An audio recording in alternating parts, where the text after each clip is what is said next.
Chapter 1099. Among the four consortiums, the Terrace Consortium is the most involved in pharmaceuticals. However, Terrace Consortium isn't focused on pharmaceuticals. Their most influential drug is the Tai Chi anti-cancer pill.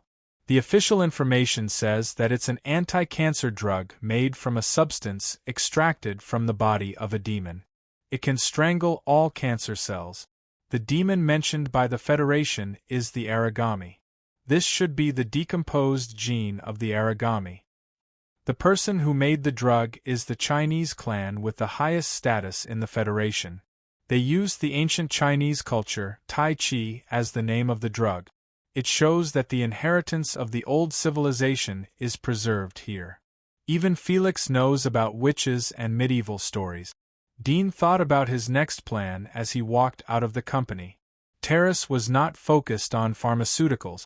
Although other consortiums had their own pharmaceutical companies, their results were average.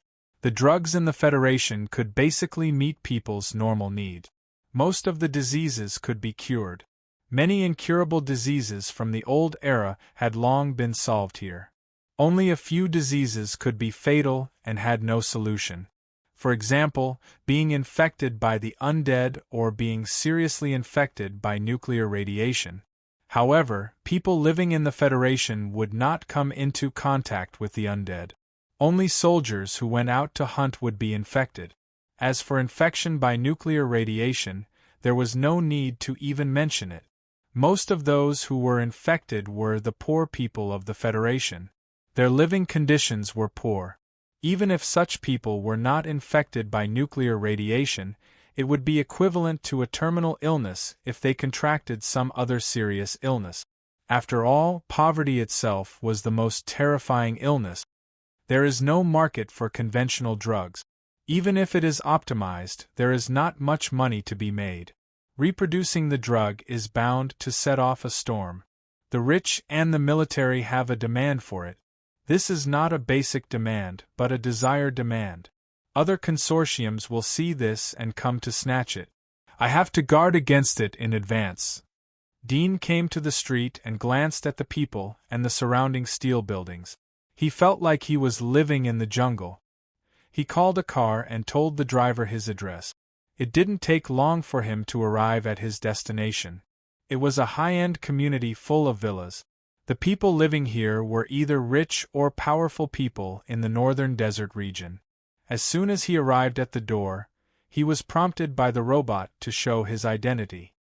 I'm here to visit Mr. Zhang in Villa number 7. Dean explained to the robot. Please log in. I'll inform you, the robot said sweetly. Dean scanned his identity card and said, the reason for the visit is about Mr. Zhang's leg. I can heal him. Okay, I'll remember it. Little May will convey it to you as soon as possible. The robot said with a smile. Its expression was very vivid, as if it was a real person. After a while, the robot spoke again. Mr. Zhang has rejected your visit. Dean frowned. Tell him that if he misses this opportunity, then Dream Pharmaceutical will blacklist him forever. We won't sell him the regenerative medicine developed by our company. I'll pass the message to you now. Please don't be angry. Mr. Zhang might be very busy. The robot said again. Her tone was still very sweet, without the slightest bit of impatience. The dissatisfaction in Dean's heart was relieved. He couldn't help but sigh. Robots had replaced humans. Especially in this labor and service industry, they were far better than humans. After a while, the robot shook its head again and said, I'm sorry, Mr. Zhang has rejected your visit and blacklisted you. Dean's face turned black. He didn't expect his psychological tactics to be ineffective. It seemed that this person had completely regarded him as a liar. Since you blacklisted me, I can only blacklist you. Dean was a little angry, but he quickly dispelled the idea. He turned away and called a taxi on the side of the road to continue to the next goal. Villa number 7. Dad, why don't you see this person? Maybe it's true. A beautiful girl with white skin was sitting on the luxurious sofa in the living room. She was eating strawberries while looking at the middle-aged man who was tapping his legs and reading a mechanical book. The middle-aged man was tall and his cheeks were as if carved by a knife. At first glance, one could tell that he was very handsome when he was young. Boring liar. Humph, he actually found our address and knows about my legs. It seems that our information has been leaked. The middle-aged man said angrily. This person said something about Dream Pharmaceutical Company. The name is very strange. But maybe the regenerative medicine is real. If you refuse him like this, what if he doesn't sell you the medicine in the future? The girl pouted. Although she said so, her persuasion was not strong because she also felt that the latter was more likely to be a liar. But she was somewhat dissatisfied with her father's attitude of not caring about his body. There's no such medicine. The middle-aged man said coldly. Even if there is, it would have been created by the Terrace Financial Group. If they had come up with a new medicine, I would have known about it before he even came looking for me. Even if this Dream Inc.'s regenerative medicine is real, it is just an exaggeration. It only has some healing effects. My leg has been broken for so many years, so how could I regrow it? Moreover, the prosthesis is very good. The girl thought that what he said was also true, so she had to give up. At the same time, Dean came to another upscale community and reported to the robot guard for a visit. Mr. Wang, please come in. Shortly after the guard robot reported, it seemed that it received a message from the other side. It showed a sweet smile to Dean. These guard robots were all female, but there was no distinction between men and women. Although they were female, their combat ability could crush ordinary people. Dean was relieved. The guard robot led him to a villa. After the guard robot reported, the door of the villa automatically opened. It was an intelligent automatic door. Please, the guard robot said and turned to leave after Dean entered the door. No need to take off your shoes. Come and sit. A bald middle-aged man was sitting on the sofa in the living room.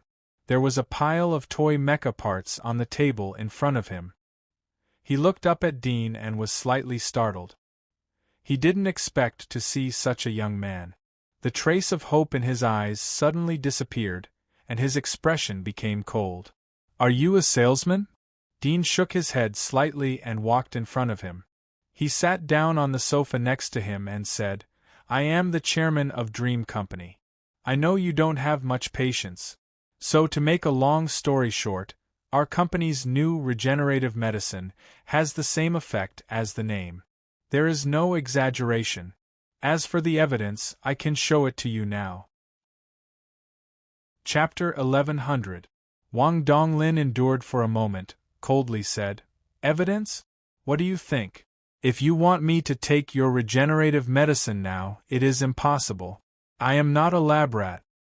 You think too much. Our medicine is very expensive. How can we give it to you for free?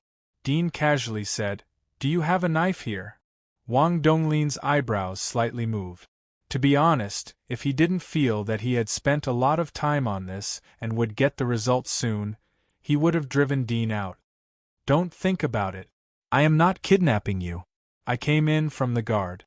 If I kidnapped you, I would have been caught before I got out of the community, Dean said. Wang Donglin coldly snorted. Wait, I will get it for you.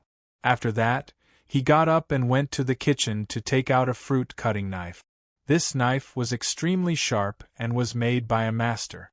It was artificially forged and not made by a machine. It was extremely expensive. Only a rich man like him would be willing to use it to cut fruit. Others would keep it as a collection. Here. Wang Donglin handed the knife to Dean and looked at him coldly. He was not worried that Dean would kidnap him. He was a soldier in the Marines before he made his fortune. Even if Dean had a knife in his hand, he was confident that he could capture him. Dean took the knife and raised his other hand. Under Wang Donglin's gaze, he quickly cut his wrist with the knife. Blood oozed out of the wound. Wang Donglin was startled. He didn't expect Dean to hurt himself. He frowned. What are you doing? Are you threatening me by hurting yourself? Even if you commit suicide here, I won't use fake medicine. Shoo. Dean glanced at him and showed him the cut wrist. Such a wound will heal in a minute. Take good care of it. Wang Donglin was startled. He looked down and saw that the wound on Dean's wrist was slowly stopping bleeding. It was healing at a speed visible to the naked eye. There was a trace of shock in his eyes. His eyes became incomparably dignified. A minute passed quickly, and the wound on Dean's wrist had healed. He reached out to wipe the blood on the surface, and the wound returned to its original state. Not even a scar was left. It was like magic. This is the residual effect of our regenerative medicine. Not only can it regenerate the severed limbs, but it will also greatly improve your body's healing ability and enhance various trace elements in the blood. To some extent, it can also delay aging. Dean casually said. Wang Donglin's pupils shrank as he looked at Dean's white wrist. After a moment of silence, he slowly said, "Can you guarantee that this medicine can regenerate the severed limbs? I mean the limbs that have already scarred." "Of course, otherwise, why would it be called regenerative medicine?" Dean said. At the moment, Wang Donglin didn't feel that Dean's attitude was arrogant. Instead, he felt that it was a kind of arrogance. He nodded slightly, relaxed and smiled. "I have offended you before. I don't know how to call you?" "Qin Mo, you can call me Chairman Qin." The corner of Wang Donglin's mouth twitched as he said, "Mr. Qin, may I know the price of this medicine?" "I want to order one in advance," Dean said. "The official sale will be in 10 days. As for the price, since I have found you, naturally you can afford it. Originally, our company limited each person to order one, but now it is the pre-sale stage. If Mr. Wang Donglin is interested, you can join the ranks of our company's VIPs. The limit will be increased to 5. That is to say, you can buy it for your relatives and friends or buy it for your own sale. The price is up to you, but you can't break the market rules." Wang Donglin was startled. He immediately guessed Dean's intention and asked, "How much does it cost to join the VIP group?" "Our company has developed a 5-star VIP system. But at present, only 1-star VIP is available. The annual fee is 1 million, Dean said. The price of a regenerative medicine is 2 million. According to the market rules, you can set your own price up or down by 30%. According to the limit of 5, you can still make money." Wang Donglin's eyes flashed. "You are not an ordinary VIP, right? Why do you feel like an agent?" "That's roughly it. If you are willing, then cooperate. If you are not willing, then forget it. You can wait for 10 days to buy it." Dudian continued. "Rejuvenation drug is the first drug launched by our company. We will continue to develop other new drugs. Our company has the support of top technology. You won't be disappointed if you join us. You should understand the value of this drug." Wang Donglin smiled. "Well, I will join. Do you have a contract?" "I have brought it." Dean took out a stack of contracts from his bag and handed one to him. Wang Donglin's eyelids twitched as he saw Dean put another stack of contracts into his bag. He felt that his decision was correct. Although he had not heard of this company, but the evidence that Dean had given him made him take action. Although the price was a bit expensive, but it was not outrageous. In his opinion, it was still worth a try. "After signing, you can transfer the money," Dean said. Wang Donglin laughed involuntarily. "Don't worry, I trust you." Dean secretly curled his lips. A second ago, he was 1,000 miles away, and now he was talking and laughing. No wonder he could make so much money. Although Wang Donglin's words were pretty, he still read the contract carefully after picking it up.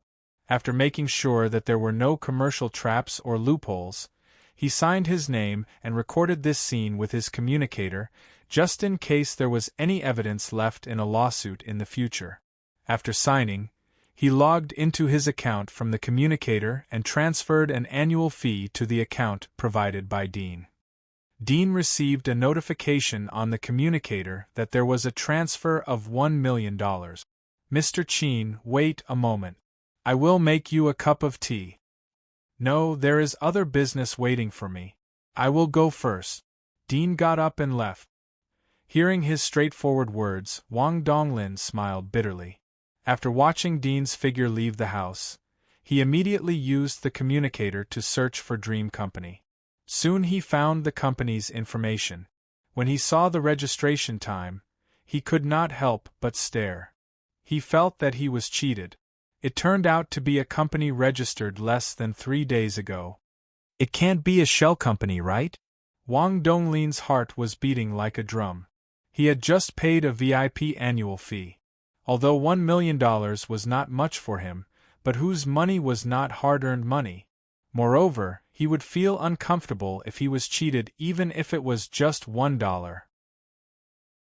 Chapter 1101. After coming out of Wang Donglin's house, Dean went to another place by car. According to the information provided by Felix and the local rich people, he selected some of them who were in urgent need of regeneration medicine and personally came to sell them. Most of them refused to see him, but there were a lot of people like Wang Donglin who wanted to give it a try. After seeing Dean, they signed the contract and paid the VIP annual fee. They didn't realize that they were tied to the interests of Dream Company. The money given by Felix is barely enough to start the company and buy equipment. At the beginning of next month, we won't even be able to pay the wages of the employees. Dean went back to his rented house and took out the signed contract from his bag. He checked the balance of his account on the communicator. There was a total of 9 million. This was the annual fee for the 9 VIP customers. With 9 million in his account, his company could basically operate normally. However, if he wanted to buy more advanced equipment and quality materials, this amount of money was just a cup of water on a burning cart of firewood. Fortunately, after the regeneration medicine was developed, it would be enough to open up the market for the company after the trial and publicity of these VIP customers. He took a rest for the night. The next day, Dean came to the company and was busy in the laboratory. He personally experimented with the formula of the regeneration medicine. He felt that there was no problem. After he was busy for more than an hour, Ma Jing and the other two came to the company one after another. They were shocked when they saw Dean was already in the laboratory.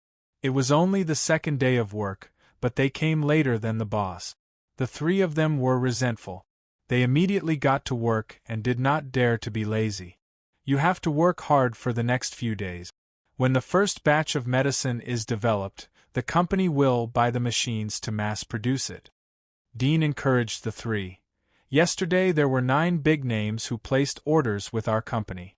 They have joined our company's VIP list. You should know them. Wang Donglin, Kurt and the others. Orders have been placed? Ma Jing and the other 2 were surprised. The medicine hadn't been produced yet, but there were already customers? Boss, is that Wang Donglin from the Changjiang group? The well-built Zhao Fei asked in surprise. Dudian nodded. They are big customers. We have a large market for regenerative medicine. You should develop it as soon as possible. After getting his confirmation, the 3 of them looked at each other and were a little excited. Previously, they felt that this new company was a little unreliable, especially since the boss was so young. They felt that this new company was a little unreliable, especially since the boss was so young. They felt that he was some rich second-generation playboy, and he was also researching some regenerative medicine. They felt that it was a fantasy when they thought about it. They didn't expect that a big shot like Wang Donglin would actually place an order. As for Kurt, he was most likely the chairman of Pulia Pharmaceutical Company that they knew. After Dean left the laboratory, the 3 of them whispered for a moment, and soon excitedly threw themselves into the experiment. After leaving the company, Dean went to the Science and Technology Park to pick better equipment. Among them was an instrument called TB Gamma Ray Piercing Lens. This instrument integrated the functions of a particle collider, and at the same time could scan the tiniest matter from the hole without damaging the hole. It also came with intelligent recording and analysis functions. The effect was amazing, but the price was not cheap. The cheapest simple model had a price of 8 million, and it didn't include tax. However, this thing could be paid in installments. Dadian paid 3 million, and then withdrew the money back to the company. He then bought several other equipment. In the blink of an eye, the 9 million in his hand was reduced to 1 million. He spent money like water. The equipment is ready. The only thing left is to go to the black market to buy an undead, or go out of the city to catch one. Dadian thought about it and decided to spend money. It was easy for him to catch an undead, but it would be very difficult to bring it back to the city. When the equipment was transported back to the company, it was already afternoon. Ma Jing and the other two saw the equipment Dadian brought back, and their eyes widened. They recognized most of the equipment. All of them were outrageously expensive instruments. Only the top hospitals and research institutes had them, and in the hospital, only the rich were eligible to enjoy them. After all, if these things were damaged, the maintenance cost would not be low. However, Dadian explained that these equipment were not for them to use, and the three of them soon became depressed. When all the equipment was unpacked from the packaging, it was already evening. Time was as useless as money. Fortunately, the black market was still open at night. After dinner, Dadian went to an ordinary shopping mall in the North Desert City. He took the elevator to the top floor of the shopping mall. There were obviously fewer people here than below, and the clothes were extraordinary. Here, all the shops were famous brands. Dadian glanced around and saw a shop called Yanggu, which sold clothes. This was a famous brand in the Federation, and there were famous brand chain stores in all the cities of the Federation. Dadian walked over, and an elegant salesman immediately greeted him, showing a gentle smile. Although most of the coolies could be replaced by robots, but the top brand sales still maintain manual sales. This was also the difference between the top sales industry and ordinary stores in the Federation. "Hello, sir, come in and have a look?" the salesman asked softly. Dadian nodded slightly, walked into the store, and asked, "Do you have a dark suit?" The salesman was slightly startled, and shook his head. "Sir, this store does not have this brand of clothes." "Is it? I remembered wrong, it is a dark suit," Dadian said. The salesman deeply looked at him, and whispered, "Yes, sir, this way please." Then, he took Dadian to the office behind the store, and said to a middle-aged man sitting on the sofa, who was playing with the communicator, "Director, this is going to the night world." The middle-aged man was surprised, looked up at Dadian, and said to the salesman, "Is it confirmed?" "Yes." "I see, sir, please come with me." The middle-aged man got up, and turned off the communicator, shook hands with Dadian, and took the initiative to go out. Dadian immediately felt that there was a very faint fragrance in the palm of his hand, which ordinary people couldn't smell. It should be some kind of mark. He didn't erase it, but turned to follow the middle-aged man, and left the mall. The middle-aged man took Dadian to the parking lot outside the mall, and asked him to get in the car. "Sir, you are a new face. Where did you know about the night world?" the middle-aged man asked after getting in the car. Dadian indifferently said, "An acquaintance." "I see." The middle-aged man nodded slightly and started the car. Dean leaned against the car and sat in a relaxed manner. He got the code and the address from Felix. He didn't expect that there would be such a dark place like the black market in the heavily guarded and monitored technology city. The more dazzling the light, the deeper the darkness. Chapter 1102. The middle-aged man came to the front desk, took out a black card from his suit pocket, and handed it to the receptionist.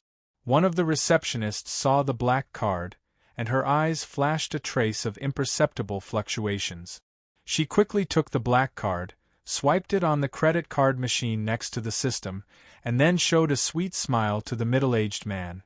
"Sir, what room do you want?" "One," the middle-aged man said.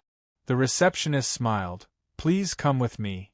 She left the front desk, took the middle-aged man and Dean straight to the other side of the hotel lobby, and came to the front of an elevator in a remote corner.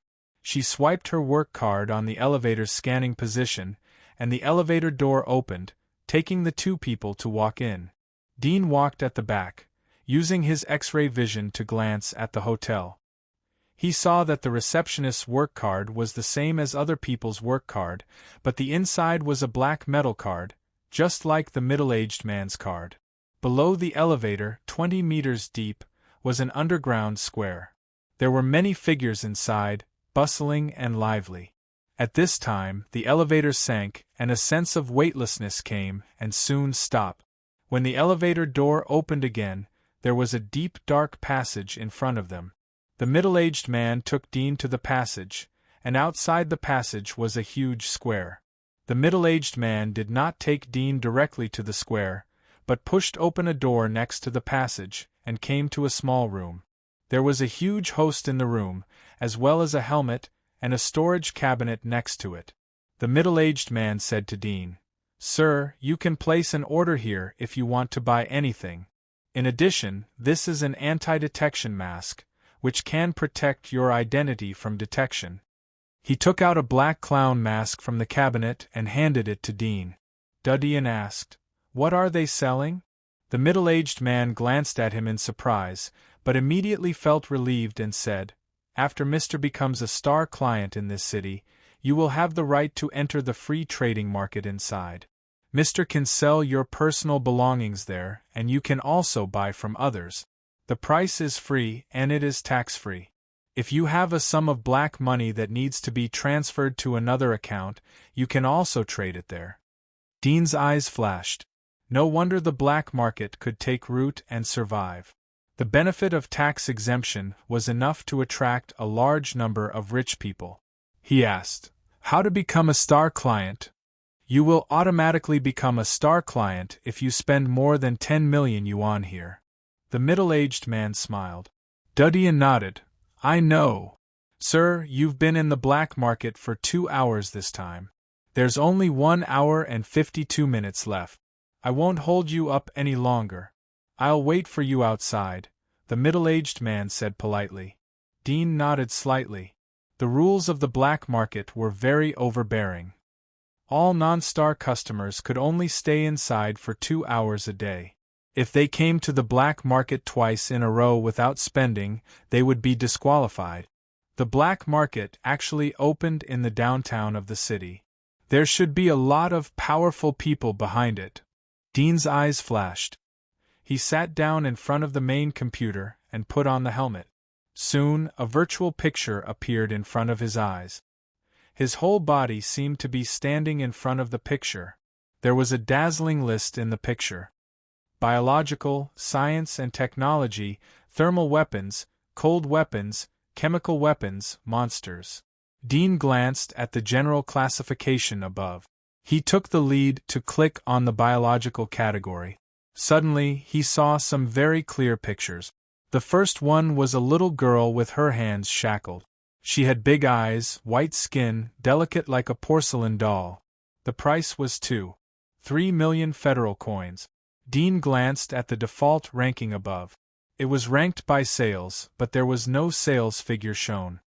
He looked at the introduction of the little girl: stubborn pure natural asthenia white virgin.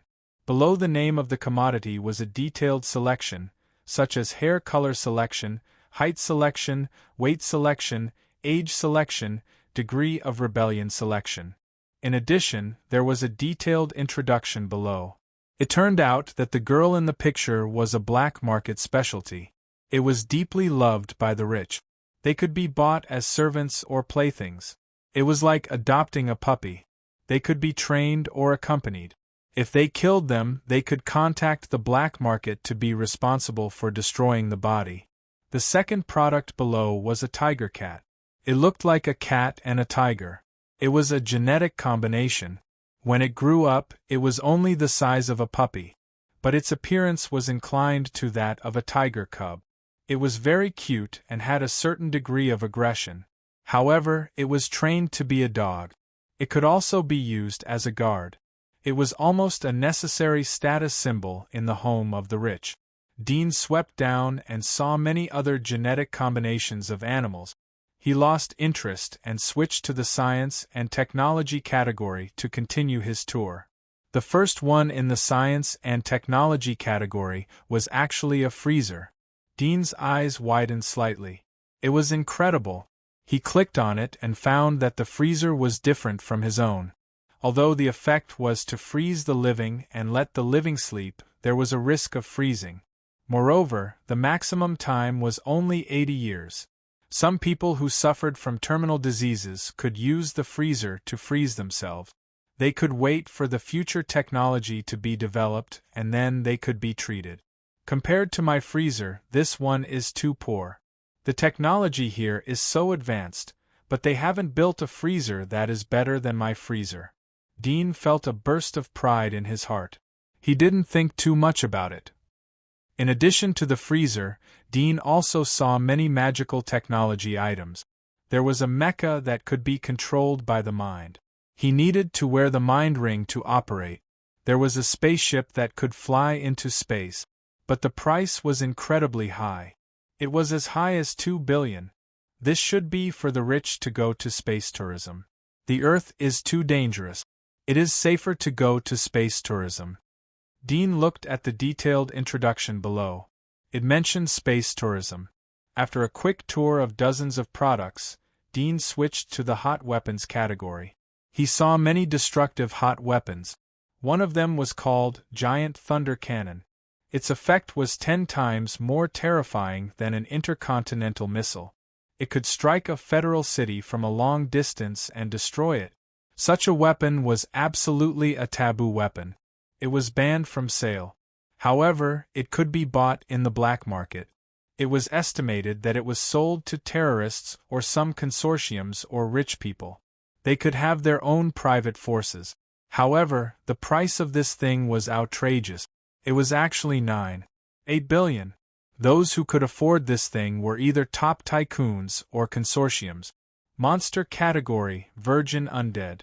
Corpse period of 1 week. Body is still fresh. Chapter 1103. Using the virus extracted from the undead to infect humans and turn them into undead, and then sell them. The price is 1.8 million. Dean clicked on the details of Virgin Undead and saw the detailed classification that could be provided above. There were 4 major choices in terms of race: yellow-skinned East Asian race, white-skinned Caucasian race, black-skinned Negro race, and brown-skinned rare race. In addition, there was also a large area of choice in age. But the upper and lower limits were shocking, as low as a 3-year-old girl, as high as a 72-year-old woman. All have been trained, vocal command control. Dean looked at the specific introduction and was surprised. The Virgin Undead here had actually been trained, and the method used was also the conditioned reflex method that he thought of. In addition, there were original ecological types, which referred to Virgin Undead that had not been trained. Moreover, the so-called Virgin Undead was the general name of the industry, which could be subdivided into virgin and non-virgin, such as an old woman whose age was up to 72 years old. It was almost impossible to be a virgin, but it also met the needs of a small number of people. The power is not strong, but the desire is endless. Dean quickly finished the tour. He could almost smell the bloody killing behind this industrial chain and the protection of the monstrous power. This was the collusion between officials and bandits, and it brought a lot of benefit. If he could sell one, it would be 1.8 million federal coins, and it was tax-free. If he could sell 10 or hundreds of them, it was enough to earn money that he could not spend in this life.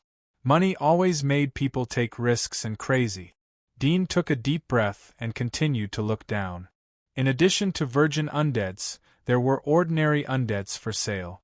These undeads were captured from outside the city. Their bodies were rotten or incomplete. There were men and women, old and young. Their strength was assessed to have a total of 9 stars. But the highest level of undeads sold here was only 4 stars. The following 5 stars were all gray and could not be selected. The price of the lowest 1-star undead was 200,000. Dean was relieved. He still had more than 1 million in hand. He could not afford to buy the virgin undead, but it was no problem to get an ordinary undead back to study. He immediately placed the order and paid. When the payment page ended, he returned to the list. He continued to browse. Other than the walking corpses, there were also many pictures of monsters. These pictures were taken from various angles, as if the monsters were arranged by the photographer. The prices ranged from tens of thousands of yuan to tens of millions of yuan. Among them, there was a 9-star monster corpse. It was 97% preserved and had almost no damage. It was priced at 820 million yuan. Dean got the detailed data from Felix and knew the corresponding data for each star. In the Empire, the Magic Marks warriors were from the initial hunter to the middle abyss. 9 stars corresponded to the middle abyss. The upper abyss was called the Forbidden Magic Beast. As for the magic beasts at the level of the abyss, they were called the Demon Beast. Above the Fiend Celestial Beasts were the rarest 5 great Hell Beasts. Every one of them had abilities that surpassed the Fiend Celestial Beasts. Since the establishment of the Federation many years ago, only 5 of them had appeared, and they were all gone now. Destroying brain tissue with an electromagnetic nuclear weapon? Dean looked at the detailed introduction of the 9-star monster corpse. When he saw the method of killing it, he could not help but be surprised. What kind of weapon could kill a middle abyss monster unscathed? If this weapon was used in the war, wouldn't it be able to easily kill the middle abyss of the Empire? Thinking of this, he felt a chill in his heart. The strength of the Federation was more terrible than it looked on the surface. If they fought with the Empire, perhaps the Empire would not be their opponent. However, the Federation did not seem to be a monolithic block. He was going to ask Felix about the weapon after he left the black market. After a while, Dean saw many corpses of monsters. These monsters were sold on the black market, mainly to major consortia or some monster research institute. 2 hours passed quickly. Dean exited the black market shopping list and heard the middle-aged man knock on the door. He took off his helmet and got up to open the door. "Sir, did you shop?" the middle-aged man asked very modestly and politely. Dean nodded. "I bought it." The middle-aged man smiled faintly and said, "I forgot to tell you earlier, sir. The address of your purchase will be kept a secret in the black market. We will disguise the delivery as something else so that you won't be suspicious. Moreover, we will make an appointment with you in advance." "I know this." Dean filled in the address of the company. He had already asked Felix about these basic operations. The middle-aged man smiled and left the black market with Dean. "I'm just looking around. You go back first." Dean did not take the middle-aged man's car after leaving the hotel. The middle-aged man did not mind. He nodded and left on his own. Dean walked on the side of the road and asked Felix through the communicator. "Electromagnetic nuclear weapon to kill monsters?" Felix was a little surprised, but his eyes suddenly lit up and he said, "That's right, how could I have forgotten about this before? Haha, Mr. Dean, with your strength, it's very easy for you to hunt magical beasts. I can lend you a mecha, and you can catch a few magical beasts a month, and that would be equivalent to half a year's sales of a large corporation."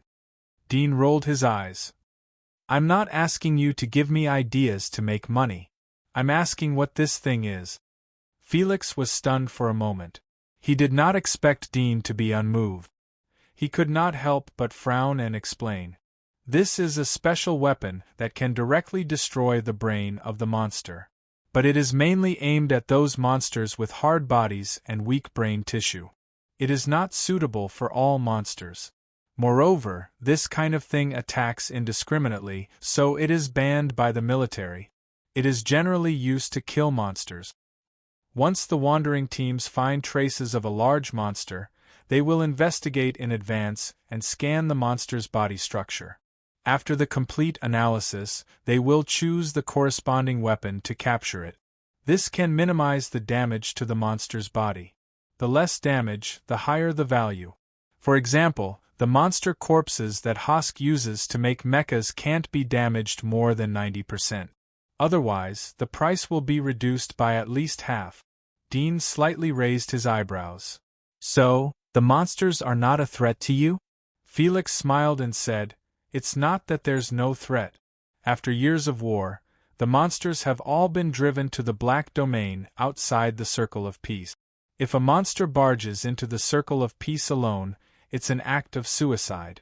But it's extremely difficult for our army to go deep into the Black Domain and catch all the monsters in one fell swoop, or drive them further away. There are too many monsters there. Although our weapons are powerful, but the resources are limited. Excessive fighting will consume the weapons. I heard from my father that a military expert analyzed that even if all the weapons and resources in the Federation are exhausted, we can only eliminate 1/3 of the monsters in the first continent. Therefore, as long as the monsters don't break into our peaceful zone, we won't launch a large-scale attack.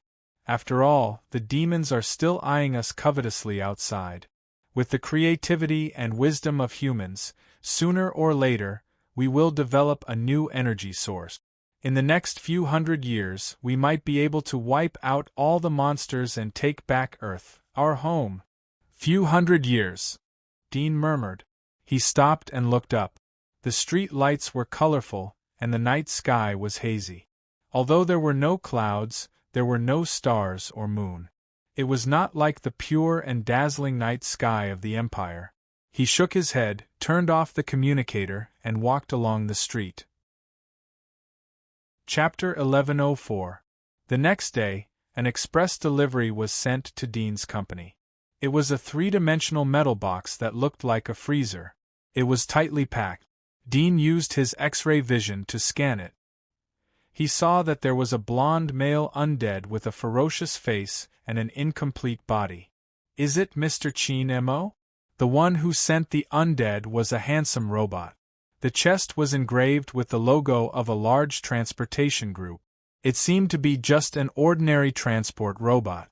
But Dean knew that it should be a special robot of the Black Network. After all, the latter had recorded his identity and address information. This was an important secret that the members of the Black Network were not willing to expose. It was impossible for the Black Network to easily give it to an ordinary company. It's me. Dean came forward to sign. The robot scanned the identity information in his communicator. After confirming, it put the things in front of the company's door. It said in a very friendly manner, Mr. Chin, do you need me to help you open it and send it in? Yes. Dean nodded. There was no handling robot in the company for the time being. If he brought this big guy to the company, it would most likely scare Ma Jing and the others to death.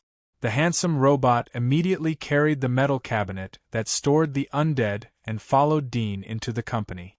They came to Dean's exclusive office and put down the things in the designated position.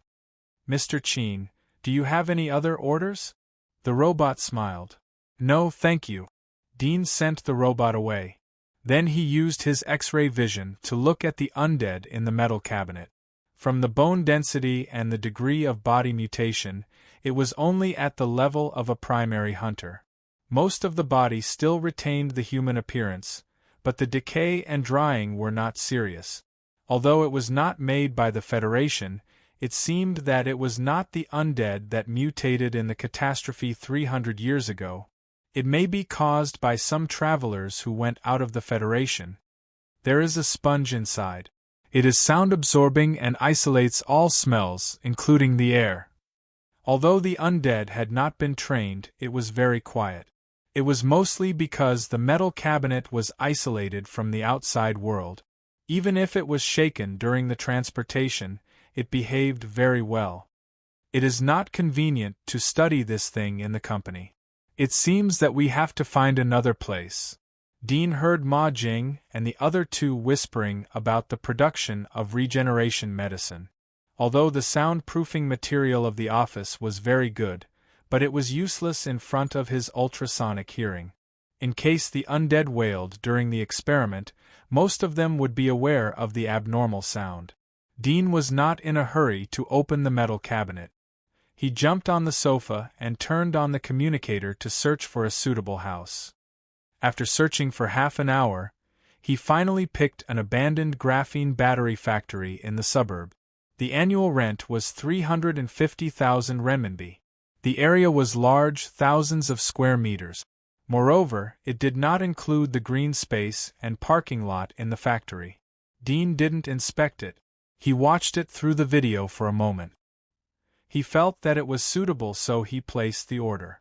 It had to be said that in the technology-based federation, there were many things that were very convenient. Dean went to the second-hand car market and spent 30,000 renminbi to buy a minivan. After picking up the car, he drove to the company and asked the robot security outside the company to help carry the metal box to the car. Then he drove it to the abandoned battery factory. The battery factory was seriously polluted. Several nearby drainage ditches were full of black mucus and unrecognizable substances. Dean took a tour around the factory. Except for the poor environment, everything else was okay. It was quiet and sparsely populated. The nearest commercial street was 10 minutes' drive. There were almost no pedestrians on the road outside the factory.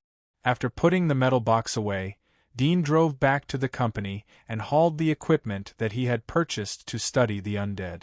After a few trips, his driving skills were already completely proficient. The cars and road markings of the Federation were vastly different from those of the olden era. Fortunately, he could use the communicator to share his knowledge, and there were teaching videos inside. With his control and reaction speed, as well as his near-photographic memory, he would be able to learn everything after watching the tutorial twice.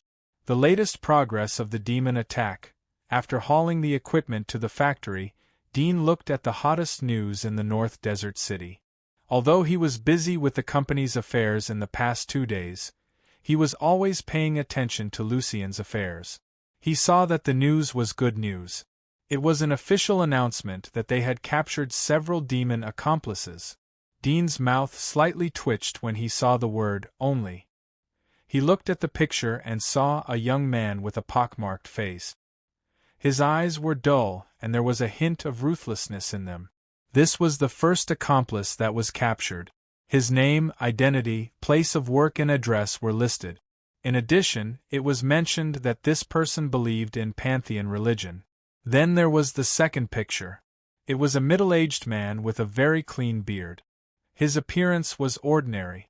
There was a mole on the corner of his mouth. He was wearing a blue and white striped shirt. It was very simple. There was also a lot of information about him. Dean looked down. A total of 4 people were captured. They were called demon accomplices. In addition, there was a video of the demon attack. The person in the first picture was in the mall that Lucien had rushed into. The video was from the surveillance of the mall. The person in the emergency exit did not rush out along with the crowd. Instead, he struggled to run back to the mall. Some experts said that he was rushing back to save his accomplices. Dean's eyes narrowed. He found that his eyes directly penetrated through the communicator. He saw his wrist instead of the internal structure of the person in the video. He was startled for a moment. His X-ray ability couldn't see through the video and the picture. Even the thermal vision was lost. He thought for a moment and zoomed in on the video. He carefully stared at the picture. Every frame was slowly played in his eyes. His expression. Dean noticed that the expression of the person was very anxious and even a little frightened. But his body was constantly being pushed by the crowd towards the exit. The expression was very realistic. It didn't look like a disguise. It could be seen that he was really very anxious. In such a case, the power he showed seemed somewhat insignificant. It was still within the scope of the power of an ordinary person. Is he just an ordinary person? Dean's eyes flashed. There was a trace of seriousness in his eyes. He then looked at the evidence on the screens of the other 3 people. 2 of them were also in the mall, and they were acting suspiciously. One was shouting loudly, and the other's chest was bulging abnormally. The last person was on the street, acting like a madman, kneeling on the ground and kowtowing non-stop. Lucien's appearance in the mall was completely unexpected. It's impossible for there to be 4 demons in the vicinity of this small mall. Even if they were secretly trained by other forces, it's impossible to release them without supervision. Dean suddenly thought of something and immediately contacted Felix through the communicator. "Have you seen the news of North Desert City?" Dean asked in a cold voice. "Wait a minute," Felix said, and then said a few words to the others over the communicator. After a while, he said to Dean, "I was in a meeting. Of course I have seen the news of North Desert City. This time the trouble is too big. I don't know how many pairs of eyes in the Federation are staring at it. Fortunately, they didn't find you. It seems that you are safe." Dean knew that he was safe the moment he saw the 4 demon accomplices. He was a bit surprised as to why the other party didn't find him, but he naturally wouldn't take the initiative to provoke trouble. He asked, "The 4 demon accomplices they caught should be scapegoats, right?" Felix was a bit surprised. "How do you know?" "Nonsense. How can there be so many demons near a small mall? According to this ratio, there are many demons in the entire North Desert City," Dean said. Chapter 1105. Dean quickly glanced at the resumes of the 4. He saw the problem. 3 of the 4 demon accomplices had one thing in common. They believed in 10,000 Gods sect. "What is this 10,000 Gods sect?" Dean asked Felix. Felix was surprised. "You know it so soon?" "It's a long story. The 10,000 Gods sect is the largest religion in the Federation. Their believers are spread across all levels of society. Several members of the Rockwell Consortium are believers of the 10,000 Gods sect." "Religion?" Dean slightly frowned as he thought of the Holy Church in Sylvia. It seemed that religious creeds could take root and multiply in any form of society, whether backward or advanced. Was it because humans were creatures that needed faith to survive? The demon attack in North Desert City caused a sensation. "They didn't interrogate you. I guess they want to use this incident to make an example out of you. You are the main culprit. They want to attack the 10,000 Gods sect. This is what the presidents of the Federation have always wanted to do. When the faith reaches a certain level, then it becomes power," Felix said. "The 10,000 Gods sect has crossed the line." There was a trace of understanding in Dean's eyes. No wonder he wasn't arrested as a suspect. He didn't expect that the Federation's infighting would be so fierce. They could find an opportunity to fight against the 10,000 Gods sect. He thought for a moment and said, "From your tone, you don't seem to be a believer of the 10,000 Gods sect." Felix smiled proudly and said, "Of course. I don't believe in gods and ghosts. If there really are gods, why do you demons still exist? Can't gods destroy demons? If so, then how can they be called gods?" "It seems that your awareness is quite high," Dean said. Felix laughed. "I wouldn't have today's position if I didn't have this awareness. This time we caught several believers of the 10,000 Gods sect. I think they will take the opportunity to fight with the 10,000 Gods sect. We can take this opportunity to secretly make a fortune. How is your company? Do we have enough funds?" Dean heard a hint of ridicule in his voice. He guessed that the reason why he gave him 1 million was because he estimated that the money would be spent soon. Dean said, "The funds are sufficient. There will be a large amount of money when the company opens. Let's not talk about it for the time being. Look for the information about the church and send it to me." Felix was a little surprised, but then he laughed in his heart. "Stubborn duck, let's see how long your company can last. When the time comes, you'll still have to beg me." In the evening, Dean watched the news from North Desert City. He found that the news had shifted from the 4 demon accomplices to the Church of God. There was a severe attack on them. However, they didn't directly say that the followers of the Church of Gods were the accomplices of the demons. Instead, they said that some of the demon accomplices liked to disguise themselves as followers of the Church of God. It seemed that the federal government didn't want to completely tear the face of the Church of God. The core philosophy of the Myriad Deity sect was deeply rooted in the hearts of every citizen of the Federation. It said that all things had spirits and that all things would give birth to gods, including pots, bowls, ladles, and other utensils. There was a pot god for pots, a bowl god for bowls, a road god for roads, an earth god, and so on. It was almost impossible for the federal government to completely overthrow this concept. After all, many high-level government officials even believed that all things had a god. Therefore, they were very smart to choose a roundabout way to discredit the Church of God. There was no problem with the Church of Gods, but the believers of the Church of Gods were a place of hiding filth. What a good move to frame them! Dean sighed in his heart. These people were good at playing politics, but they were good at shady people. This preemptive strike was enough to cause a heavy blow to the Church of Gods. However, he had inexplicably provided them with a knife to kill each other. If the 7 kings of the empire sneaked in and stirred up the storm, I don't think a single soldier would be needed to break the Federation's infighting. Dean shook his head. There was an inexplicable disappointment in his heart. He didn't pay any more attention to it. It was estimated that the Church of Gods would counterattack. In a short period of time, the news would become a bit lively, but it had nothing to do with him.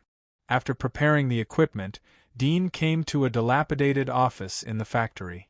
He had transformed it into a simple laboratory. Although the house was simple, the equipment inside was expensive and high-end. Dean released the golden undead from the metal box. The undead's hands and feet were locked by the connected chains in the box. It roared at Dean. Dean didn't respond to its hideous body and face. He took a small scalpel and cut a piece of rotten flesh from its body. Then he used the equipment to test the composition and genes. Soon, the genes in the undead's flesh were tested. There was a big difference between the genes of humans. It didn't have the ability to divide. No wonder the wounds of the undead couldn't heal. However, although it couldn't divide, it could transform into other forms when it was stimulated by external forces. Dean felt that a new door was opened in front of him. He was completely immersed in the experiment and forgot to eat and sleep. In the blink of an eye, it was the 7th day since the establishment of the company. Dean estimated that the production of the regenerative medicine should be almost finished. He drove to the company early in the morning. He found that Ma Jing and the other 2 were there. They were lying on their desks and sleeping. It seemed that they had spent the night in the company. Dean's eyes flashed. His line of sight quickly fell on an instrument in the regenerative medicine laboratory. There was a curved light green tube behind the instrument. There were 3 small bottles in front of the instrument. It seemed to be the regenerative medicine. Dean didn't suppress his footstep. He walked into the company. Ma Jing and the other 2 who were lying on their desks were quickly awakened. They were surprised to see Dean's arrival. Ma Jing's sleepiness was swept away. She immediately stood up and excitedly said to Dean, "Boss, we succeeded. 6 days. It only took us 6 days to produce it." 3 bottles? Dean asked. "How do you know?" Ma Jing was stunned, but she didn't think about it. She excitedly said, "Yes, I will show you now. The effect of the regenerative medicine is too strong. Once the finished product is produced, it will definitely cause a sensation." Dean saw her run into the laboratory and took out the 3 small bottles. He asked, "How was the experiment?" Chapter 1106. Dean looked at the 3 small bottles in his hand. So, these 3 bottles of medicine only need to be tested on the human body to be able to be marketed on the market. Ma Jing nodded again and again. "Although testing on the human body is the most troublesome and the most difficult hurdle, but we are confident. In that case, I'll go and recruit a few people to test the medicine." "Prepare the test contract," Dean said. In fact, even if there was no test, He knew that there wouldn't be any big problems with the regenerative medicine in his hand. As long as they strictly follow the formula given by him, there would be a 100% success rate. Ma Jing and the other two were the pharmaceutical elites that he had recruited. They had participated in a lot of drug development and production. The possibility of mistakes was very small for them to follow the formula. So the 3 bottles of regenerative medicine in their hands were basically equivalent to finished products. However, there was a rule in the Federation that the drug must go through human testing and review before it could become a legal drug. Dean came to his office and used the communicator to open several recruitment websites. He posted the recruitment of testers. In order to save time, he gave a high salary of 10,000 yuan.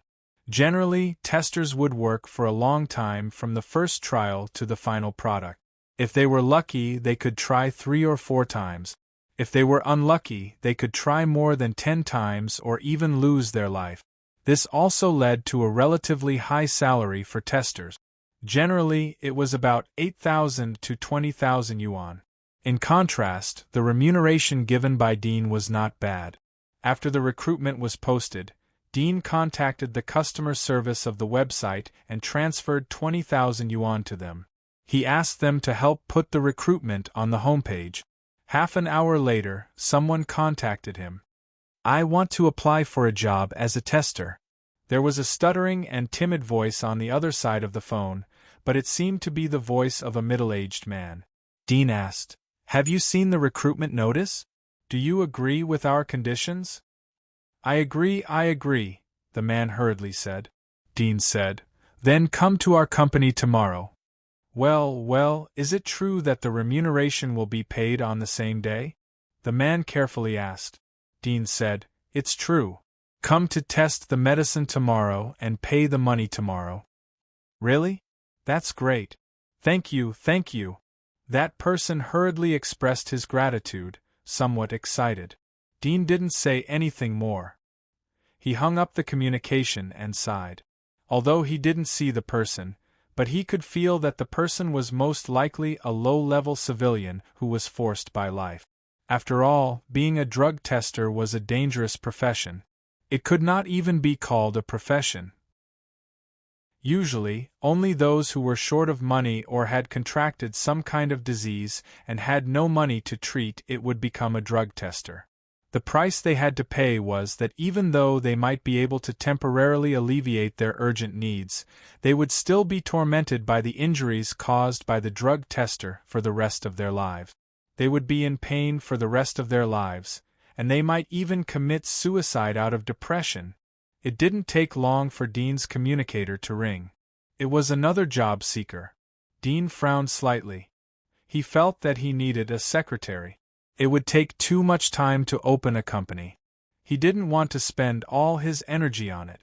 Soon, he posted a secretary recruitment on the website again. This time, he did not give money to the website to help with the recommendation. Being a secretary was a popular occupation.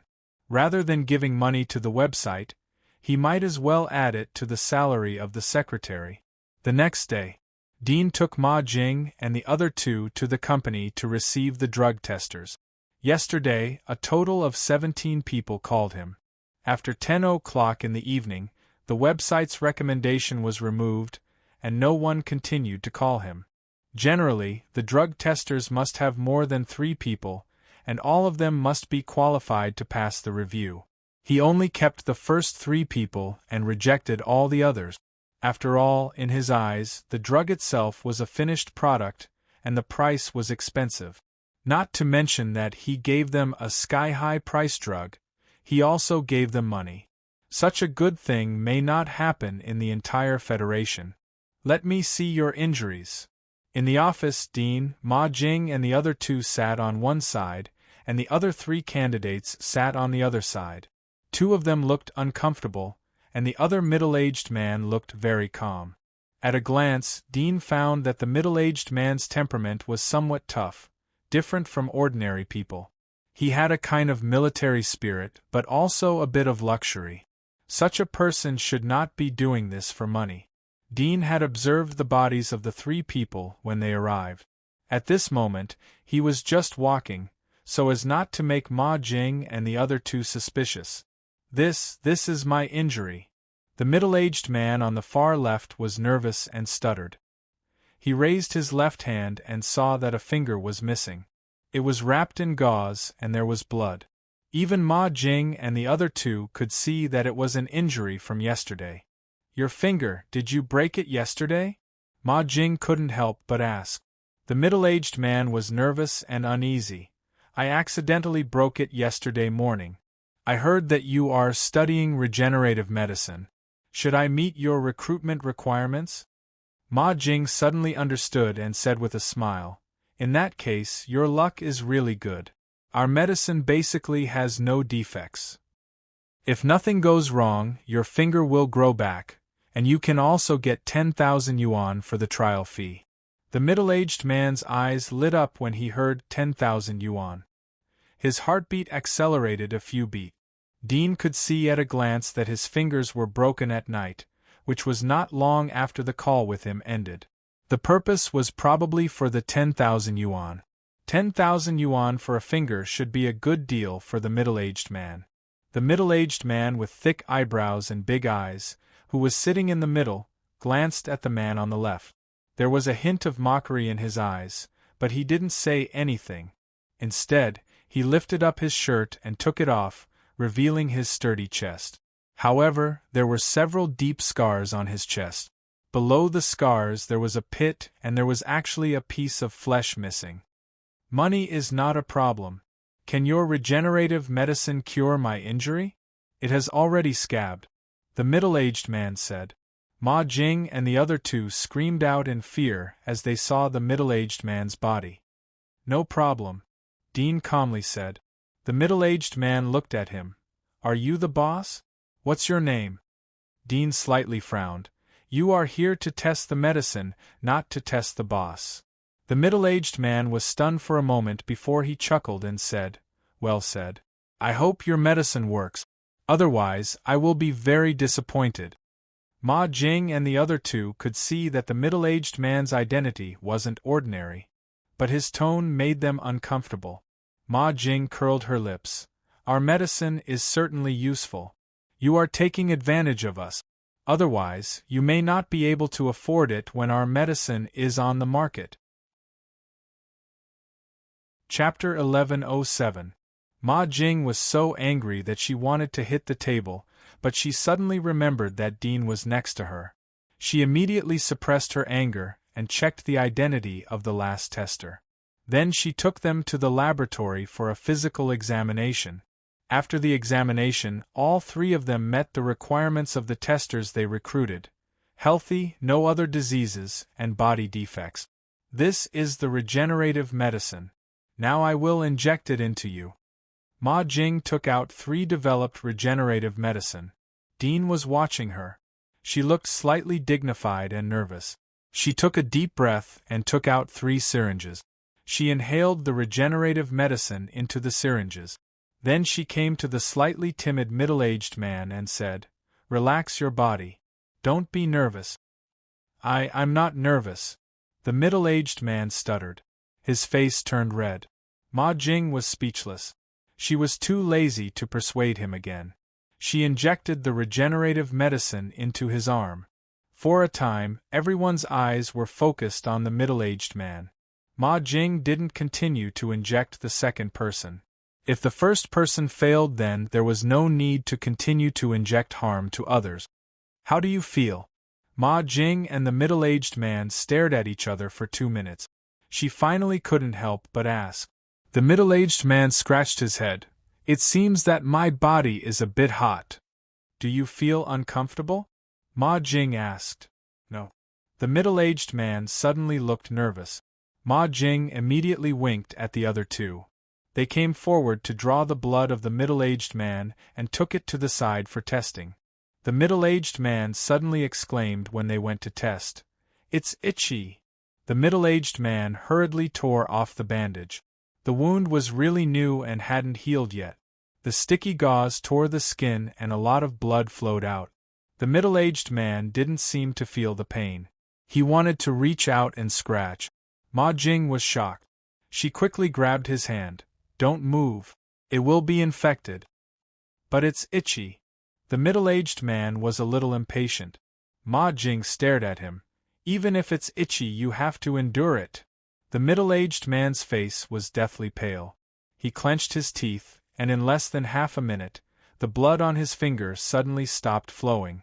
Then, in front of everyone's shocked eyes, the scar on the finger slowly protruded and grew at a speed visible to the naked eye. After 4 or 5 minutes, a pink finger gradually took shape.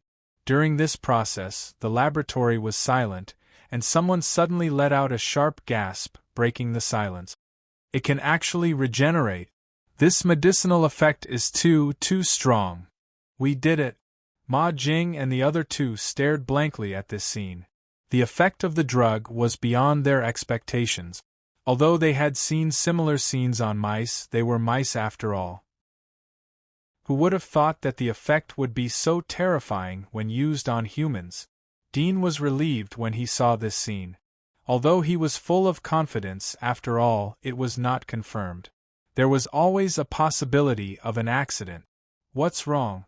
Can you feel your fingers? Can you move them?" After the shock, Ma Jing quickly reacted. Her eyes were full of fanaticism as she stared at the middle-aged man. It seemed that she wanted to dig out all the feelings and thoughts in his mind at this moment. It was the first time for the middle-aged man to be looked at so passionately by a woman. He immediately felt nervous and inexplicable restlessness. His heartbeat quickened as he mumbled, "It's a little itchy, but I can move around." After saying that, he bent his finger and felt that it was no different from his previous fingers. What's more, this finger was more sensitive and could feel the weak airflow and temperature in the air. Ma Jing was more excited as she looked at the middle-aged man's fingers. She looked at Dean and said in a trembling voice, "Boss, we really succeeded.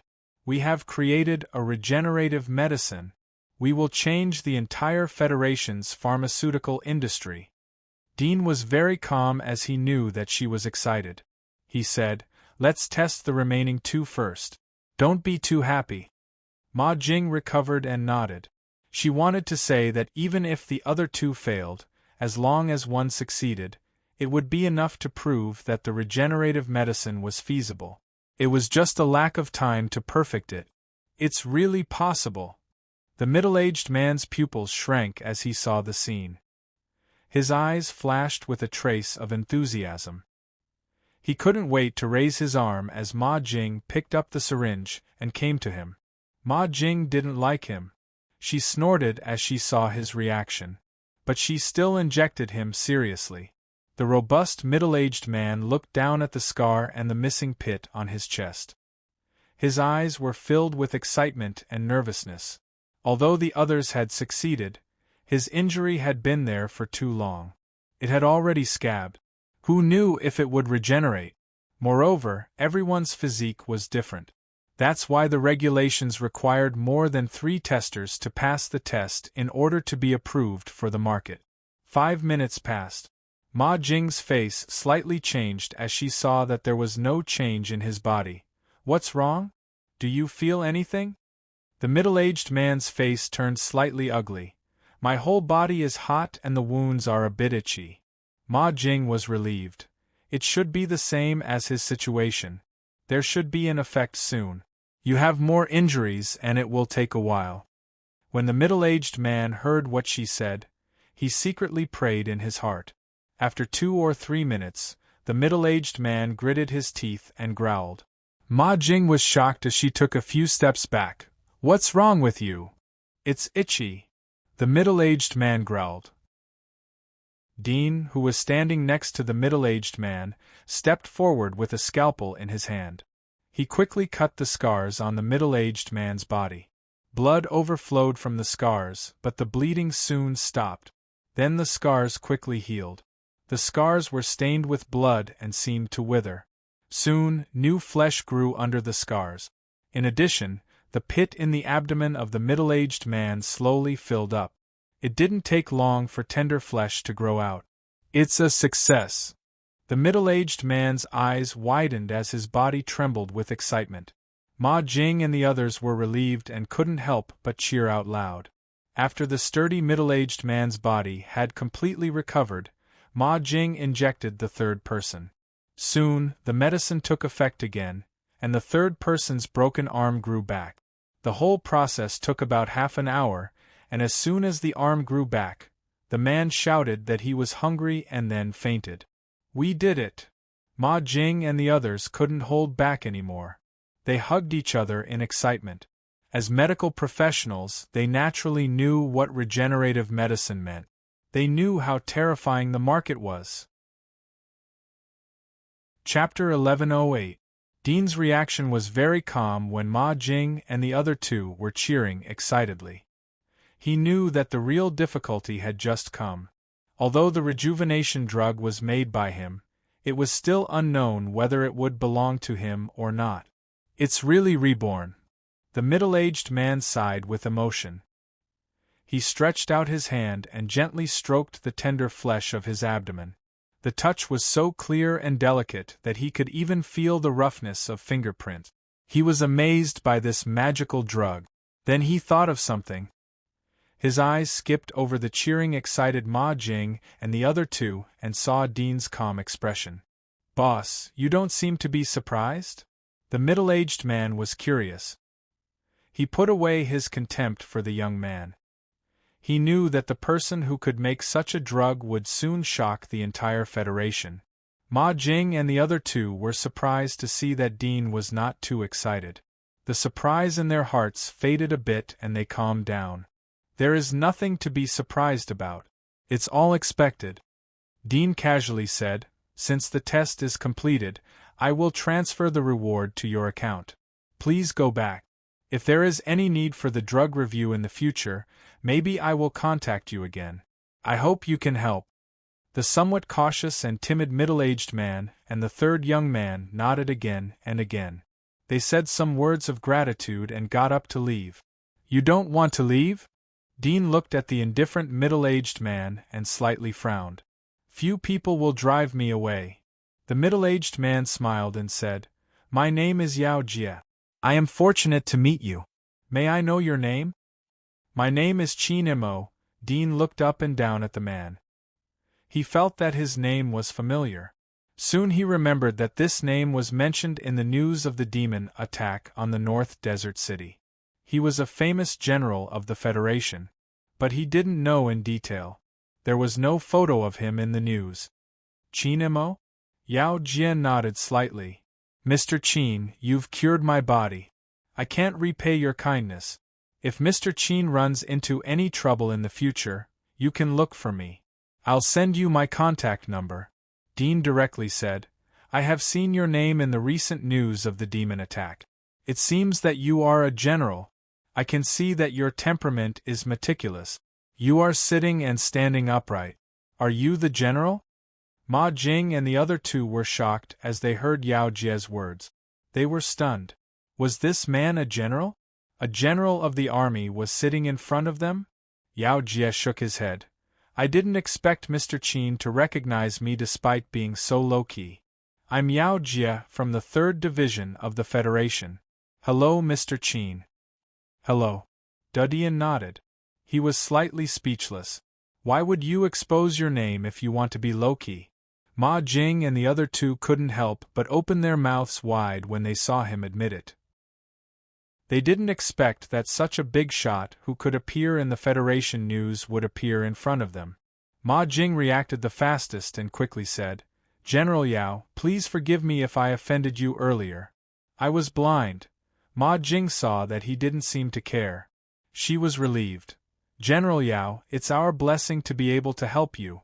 General Yao, your injury should be caused by the monster." Ma Jing saw that he didn't seem to care. She was relieved.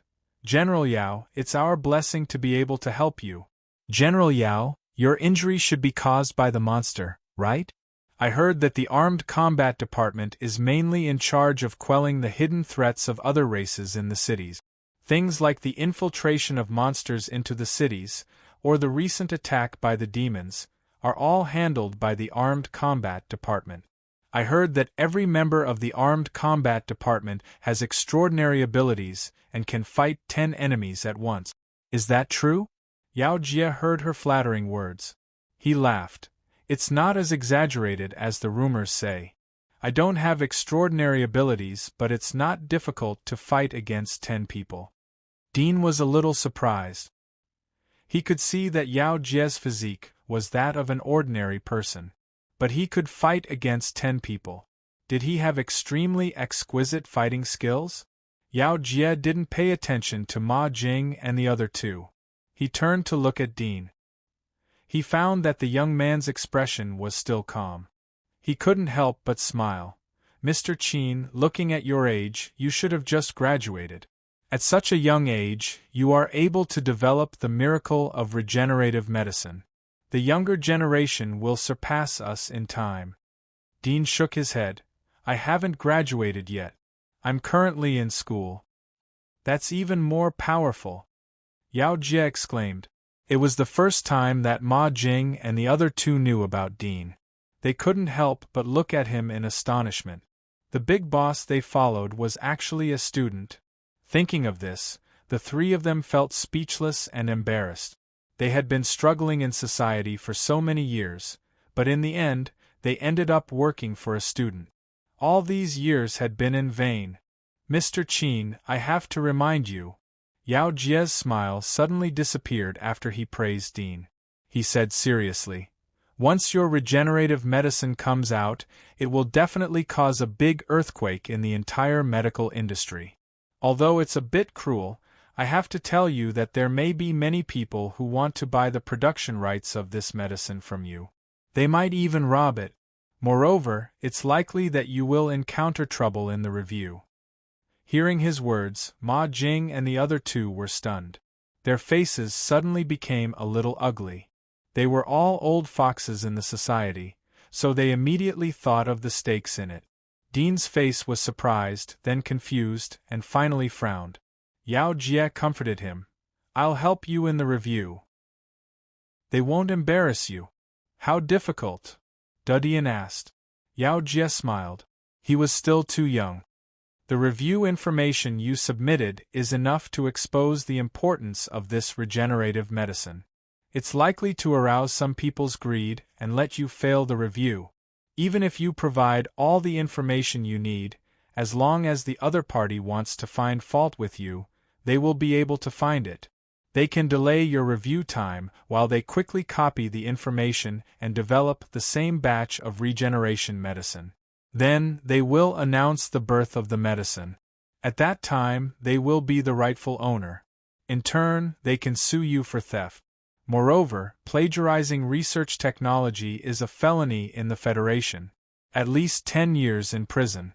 Ma Jing and the other two couldn't help but shiver when they heard this.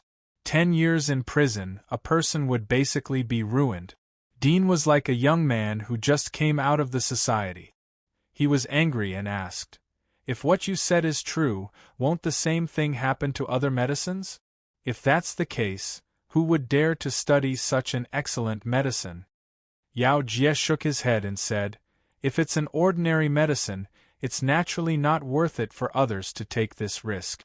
However, the value of your medicine is too high, so there will definitely be people who are willing to take the risk. This isn't the first time something like this has happened. You've seen many famous medicines in the market, some sensational medicines, but behind them, how many bloody wars have you not seen? Moreover, it's very difficult for the Federation to manage this kind of thing. Unless you are a big group or have a deep background, it's not difficult for a small company like yours to take away your result. Dean angrily said, doesn't the Federation care about it? The result of this will only be the killing of geniuses and the killing of good medicine. This is caused by the environment. There is no way to change it. It's not something that can be changed by one or two people. Yao Jie shook his head slightly. He had seen too many such things. He was used to it. If Dean's medicine didn't cure his injury, he would be too lazy to remind him. Dean was silent. He didn't act at this moment. After a long silence, he said, I know. Thank you, General Yao.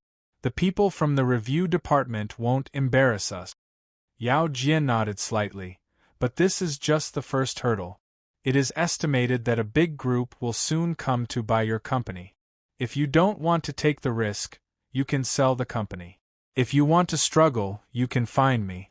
I will repay the kindness of your treatment. I will consider it, Dean said. Chapter 1109. Yao Jie didn't stay for long. He said a few words to Dean and left the company. Dean sent Yao Jie to the door of the company and watched him leave in an ordinary taxi.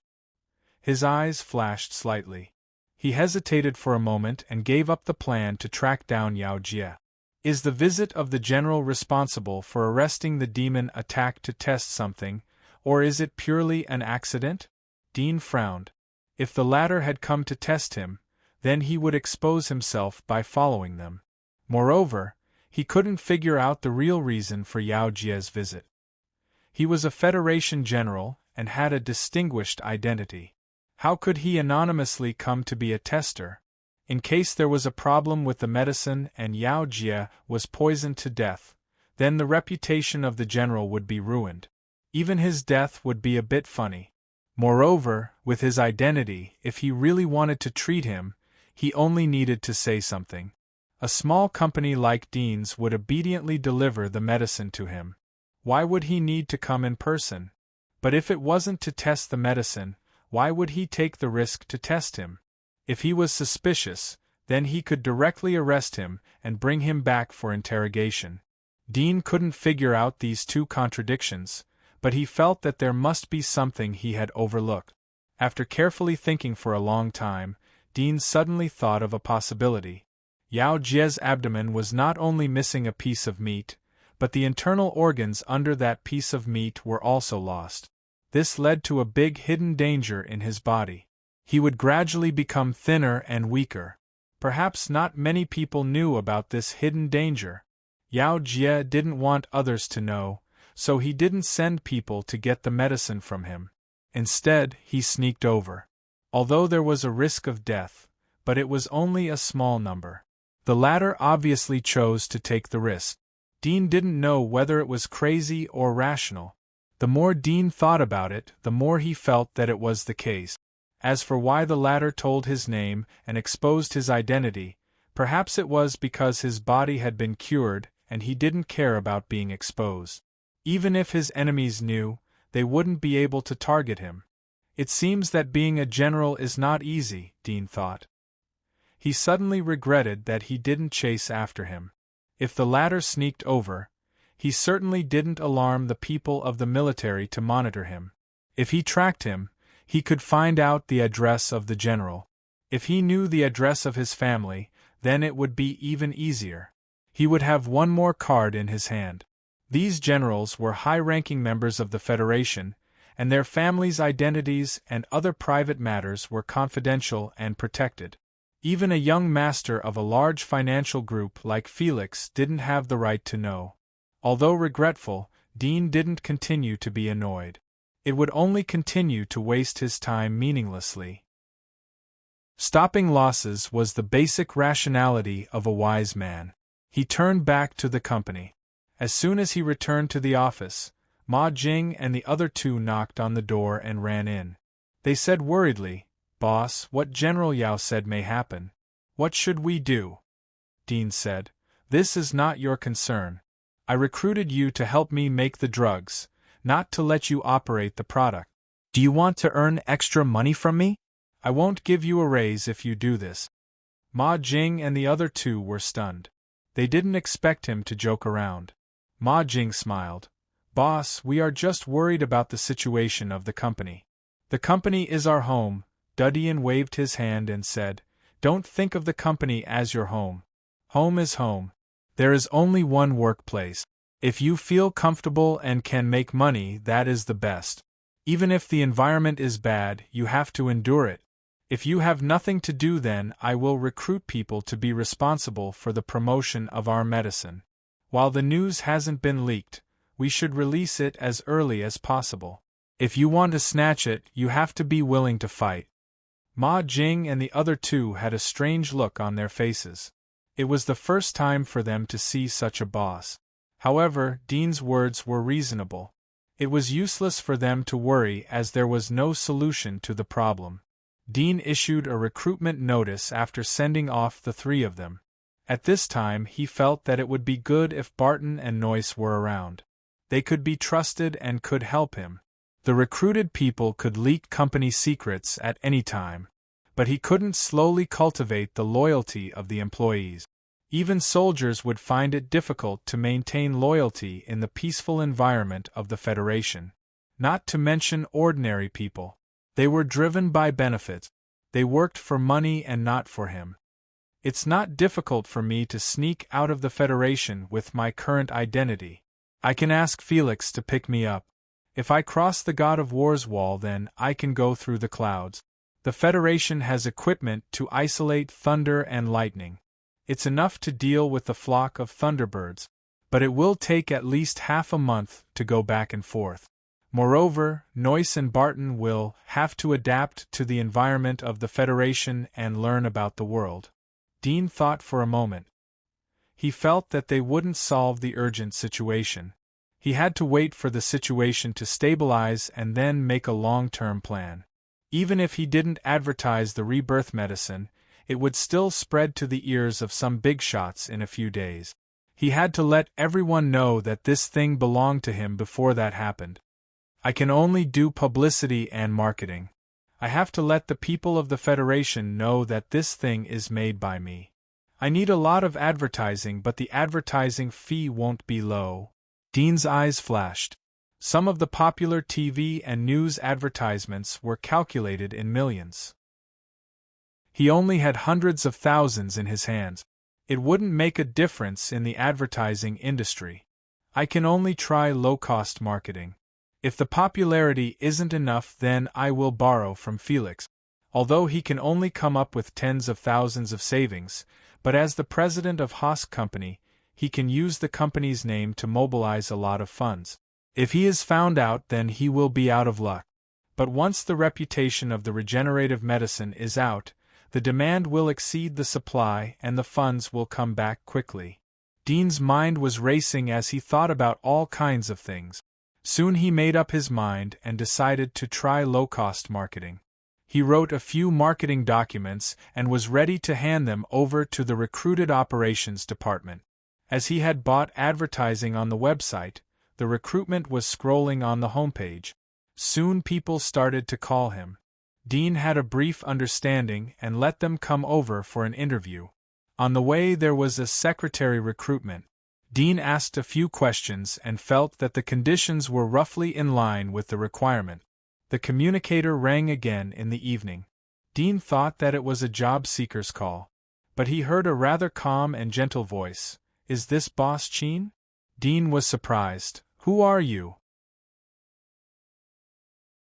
Chapter 11:10. "Yes," Dudian asked. "How much do you need?" Song Jin was relieved and smiled. "I'll take one first." "All right, the items are expensive, so come and get them yourself," Dudian said. "Okay." Song Jin agreed. After hanging up the communicator, it didn't take long for two people who had signed the VIP contract with Dean to come to him. Dean asked them to come directly tomorrow to collect the money and the goods. The next day, when Dean arrived at the company, there were already a lot of people waiting for him. One of them was the secretary he had recruited. She was a 27-year-old beauty named Zhuing. She looked very capable. She was not the kind of capable secretaries in general, but a real capable person. At first glance, one could tell that she was an efficient person. Dean casually learned about her and accepted her. Then he handed over the recruitment to her. Zhuing didn't expect her new boss to be so young. She was a little perturbed. She felt that Dudian was like a rich second generation who just came out to start a business. She had to think of other aspects as a secretary for such a person. She secretly made up her mind that if Dudian was just a playboy, she would take the initiative to resign and leave, even if the job was very rich. After handing over the chores to Zhuing, Dudian waited for the 3 VIP customers who came to buy medicine. He greeted them politely and took them to the reception room. He asked Zhuing to make 3 cups of tea and a cup of coffee because one of them was a brown-haired foreigner. Boss Qin, what about the medicine? Song Jin asked after taking a sip of tea. Dudian called Zhuing and asked her to find Ma Jing to get the medicine. Dudian pushed the medicine in front of the 3 people. The medicine has been sent for review. It will take 2 days for it to pass. It can't be sold on the market for the time being. But if you are in urgent need, then we can sell it to you now. There is no problem with the medicine. Our testers have tested it. By the way, one of them is General Yao Jie. What? Song Jin didn't hear clearly. What general? General Yao Jie? Beside him, Wang Donglin heard it clearly. His eyes widened slightly as he said, "You mean that General Yao Jie of the Armed Combat Department?" Dudian calmly asked, "Are there many generals with the same name?" Song Jin understood and looked at him suspiciously. "How is that possible? What kind of status does General Yao Jie have? Why would he be a drug tester for you? Even if he wants to test the medicine, do you dare to let him test it? No matter how daring I am, I wouldn't dare to use a general's tiger skin coat. You'll know when you investigate this matter. Also, I have the records of their drug testing here. I can show them to you." Dean called Zhuing and asked her to take the files of the testers from the safe. Then, facing the 3 people, he told them the whole story of Yao Jie's trial. At this time, Zhu Ying's drug tester file was also sent over. Dean handed it to the 3. Wang Donglin was the first to take it. He saw the photo and the name on the file. His eyes widened in disbelief. He was a soldier and had met Yao Jie several times. At a glance he recognized that the person was General Yao Jie. He didn't expect that such a famous person would work as a tester for Dean. Soon, he thought of another problem. He was surprised and asked Dean, "What kind of injury does General Yao have? Why does he need your medicine? Isn't it not good to pry into the privacy of the general?" Dean squinted at him. Wang Donglin smiled and said, "I didn't ask. I'll buy the medicine and I'll transfer the money to you now. If it is good, can I order another batch?" "Yes, according to the contract," Dean indifferently said. Wang Donglin was relieved. He immediately transferred the money to Dean and asked, "How to use the medicine?" "It's an injection." Dean asked Zhuing to bring a new syringe and handed it to Wang Donglin. "You can use it now. It will be effective immediately. If there is a problem here, I can't renege on the debt. They can also be witnesses. Come on." Wang Donglin was stunned. Was he being treated as a guinea pig? However, Dean's words were reasonable. Although there was General Yao Jie to test the medicine, but there was still a trace of uncertainty in his heart. After all, the medicine didn't pass the review. He hesitated for a moment but decisively rolled up his sleeves and injected the medicine. My 2 fingers were pressed by the slate. The situation was urgent, so I cut them off. I don't know if they will grow back. Wang Donglin glanced at his hands, then looked up and asked Dean, "How long will it take for the medicine to take effect?" 5 to 10 minutes, Dean said. Wang Donglin, Song Jin and the other brown-haired Martin were shocked. So fast. Song Jin looked at his watch and began to count down. Wang Donglin cried out when 4 minutes had passed. They saw that the flesh on his hand was slightly squirming. Flesh and bones slowly grew back. It didn't take long for 2 pink fingers to grow out. Seeing this scene, Song Jin and Martin, who were next to them, were dumbfounded. This is a miracle medicine." Song Jin was shocked and murmured. Things were completely expected. Dean accompanied Song Jin and Martin to complete the injection. Soon, all the missing parts of their bodies were regenerated. The 3 of them felt like they had been reborn. They exclaimed from time to time in the reception room. After finishing the medicine, the 3 of them immediately looked for Dean to place an order. Each of them ordered 5 portions of the medicine. This was the upper limit of their 1-star VIP status. The deposit for each portion was 50%, which was 1 million. Dean had 15 million as a deposit. Plus the 6 million that they had paid for the medicine, he had 21 million in his hand. It was enough to squander a little in the black market. Mr. Chin, I want to upgrade my VIP status. Can I increase the annual fee? Wang Donglin deliberately waited for Song Jin and Martin to leave and suddenly asked Dean. Dean glanced at him. This guy was very cunning. He said, 3-star and below can be done with money. But 4-star needs other conditions. I haven't thought about the specific conditions. Anyway, I don't plan to open it for the time being. If you want to upgrade, then pay 10 million more and I can upgrade you to a 3-star VIP. 10 million annual fee? Wang Donglin was speechless. Although he was a rich man in the North Desert City, 10 million annual fee was quite an amazing amount. This was not a comparison of assets, but pure annual expenses. Even some of the top clubs didn't need such a high annual fee. The upper limit of a 3-star VIP is 50 portions. It's 10 times more. Pay and return are equal. Dean indifferently said. Chapter 11:11. Wang Donglin did not immediately increase the annual fee but went back to allocate funds. After all, although he had money, a lot of the funds were in the various industries under his name. He needed to report the properties of these industries. On the same day, Dudian's company recruited several members of the planning and advertising department. Dudian asked Zhu Ying to gather them, and then gave them the copy that he had written for them to do. After reading the copy, several members of the advertising department were stunned. They did not expect advertising could be played like this. The next day, there was such a news in the afternoon news of North Desert City.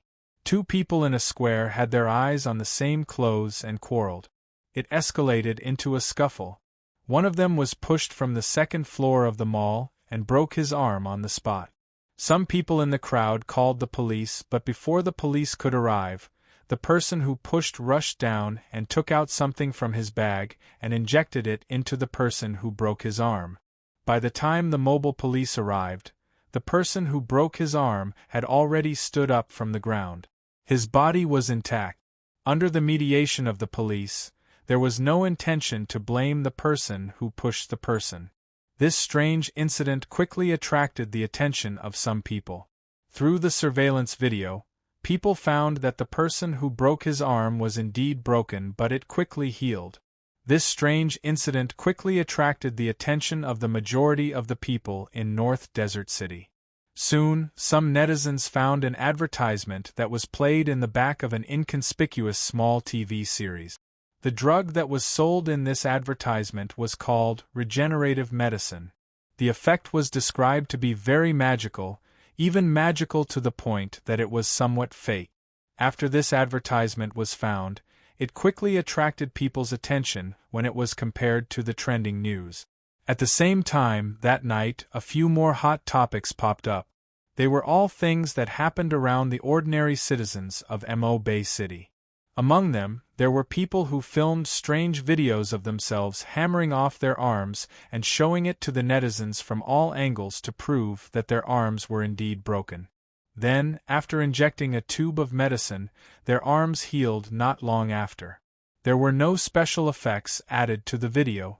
The producer of the video also admitted that the medicine that was injected was called regenerative medicine and it cost 2 million federal coins. The almost sky-high price of the medicine and the magical effect instantly aroused the curiosity of the people in North Desert City. Even people from other cities noticed these interesting news. The reputation of regenerative medicine was getting louder and louder. In the company, Dean, Ma Jing and the others as well as the advertising and planning departments had a meeting. They listened to the various results reported by the advertising department.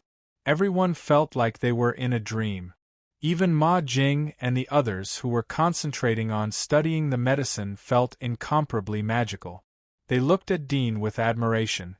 Who would have thought that Dean would let the news platform take the initiative to advertise for him? The money invested in the advertisement was small, but it turned into a news event that attracted the attention of some popular news platforms. They pushed the news to their homepage, causing the regenerative medicine to explode in just a few days. Furthermore, the government came out to acknowledge it, announcing the price and purchasing channel, causing the regenerative medicine to become the most popular name in North Desert City. The people who admired Dudian the most were the employees of the advertising department. They came from other companies and had many years of experience in advertising planning. However, they had never thought of such a strange advertising method. However, the results made them dispel all doubt. Fame was everything. The role of advertising was to bring strong popularity. Dudien's copywriting had achieved this. I finally got a firm foothold before they started. Dean was quite satisfied with the development of the company. He just wanted to try it out, but he didn't expect the results to be so fast. In the past few days, the regenerative medicine had been approved and could be sold on the market. He also received some calls from unidentified people who intended to buy his company, but he rejected them all. As for using force, it was very difficult unless they used a shady method to nibble away at his results little by little. With the purchase of a large number of customers, a steady flow of funds was transferred into his account. He took out part of the funds to develop the company's site. He also purchased factories and pharmaceutical robots for mass production. I have 800 million in my hands. Including the new VIP customers, the number of agents has increased to more than 50. Most of them are local tycoons. I have a firm foothold in North Desert City. Dean calculated the harvest of the past few days. Although the time was short, but the rapid changes in the past few days. He estimated that the savings of Felix, who was from the Lock Consortium, shouldn't be as much as his. At most, he should have 100 or 200 million. This was an overestimation. Although Felix had billions of funds in his hands, but it was from Hosk's company. All the funds were in the accounts and needed to be reported. It was very difficult for a consortium like Lock Consortium to falsify property. So it was difficult to get money, but it wasn't impossible. But in Dean's opinion, getting 100 or 200 million was the best. Beep. The communicator rang. Dean picked it up. Who is it? Hello, Mr. Chin. I'm Zhang Ziqing. I want to. A slightly nervous voice with a bit of guilt came from the other end of the phone. Dean felt that the name was a bit familiar. After a little thought, he remembered that it was the first VIP customer that he had visited.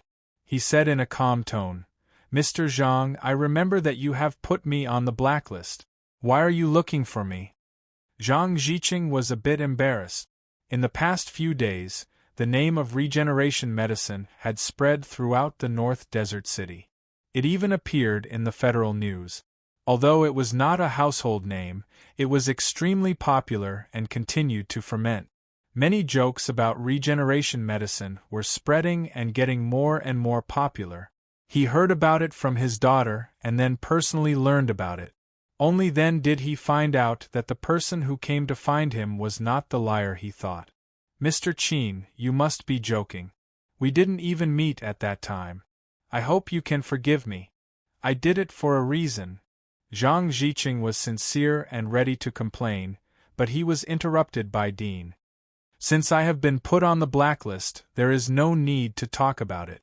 My time is very precious. I wish Mr. Zhang good health. Dean hung up the communicator.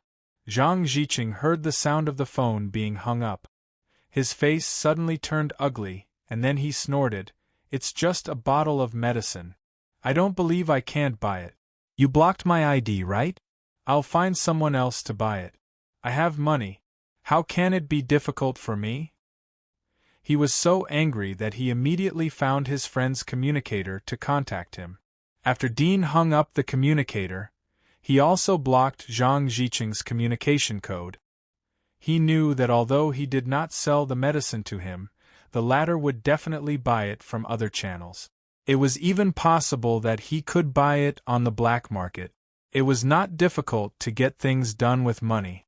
He picked up the communicator, slowly entered a number, and dialed. Chapter 11-12. A strange male voice came from the other side of the communicator. This is Terrace Foreign Affairs Department. Who are you? My name is Chin Mo, the chairman of the Dream Company. Dean said, the regenerative medicine sold in the market these days is made by our company. Jing Chao was a little surprised. He had also heard about the regenerative medicine that had spread like wildfire in the past few days. He heard that the headquarters had purchased this regenerative medicine and was analyzing its composition. He did not expect that the owner of this popular medicine would take the initiative to contact them. Mr. Chin, what's the matter? Jing Chao didn't mention the regenerative medicine but asked in a calm tone. Dean frowned slightly. He didn't expect the people from the big consortium to be so arrogant. He thought for a moment and said, I want to make an appointment with the person in charge of your consortium. I have a business to discuss with you. Discuss business with us? Jing Chao was stunned for a moment and couldn't help but laugh. Mr. Chin, our Foreign Affairs Department is very busy. If Mr. Chin wants to sell your company's shares, I can inform you. But if you want to talk about the distribution of regenerative medicine, then forget it. Dean slightly raised his eyebrows and was silent for a moment, then said, I want to talk about another kind of medicine. This medicine isn't on the market yet, but the market demand is not inferior to the regenerative medicine. I want to sell this medicine to your consortium. Do you think we can talk about this business face to face? Jing Chao was surprised. Your company has a drug similar to the regenerative medicine? This. Okay, I will convey this matter for you. Dean said, thank you, and hung up the communicator. He didn't expect the Terrace Consortium to be more arrogant than he had imagined. It seemed that they were quite dismissive of the regenerative medicine. He was worried that they would come to grab the patent and the pharmaceutical company. Now it seemed that he was worried too much. Terrace Consortium has dominated the Federation for hundreds of years. It is the inheritance of the god of science and technology. Its status has been respected for a long time. Even the ordinary employees are so arrogant. I don't know how arrogant the executives of the consortium are. Hundreds of years of empire will be destroyed by corruption, let alone a mere consortium. Perhaps it has already been covered with scars. Once it is pushed down, it will collapse. Dean's eyes flashed slightly. It didn't take long for Felix to contact him. How is it? Have you contacted the Terrace Consortium? Got in touch. Dudian said. He got the communication number from Felix. Ordinary people wouldn't know the communication number of the foreign minister's office. Felix let out a cry of surprise and then probed. I heard that you were the one who made the regeneration medicine. He should have earned a lot of money, right? Why would he sell such a good thing to Trath? Could it be to protect himself? If you sell this to the Roquefai Financial Group, I'll get my father to step in. I'll definitely be able to buy it.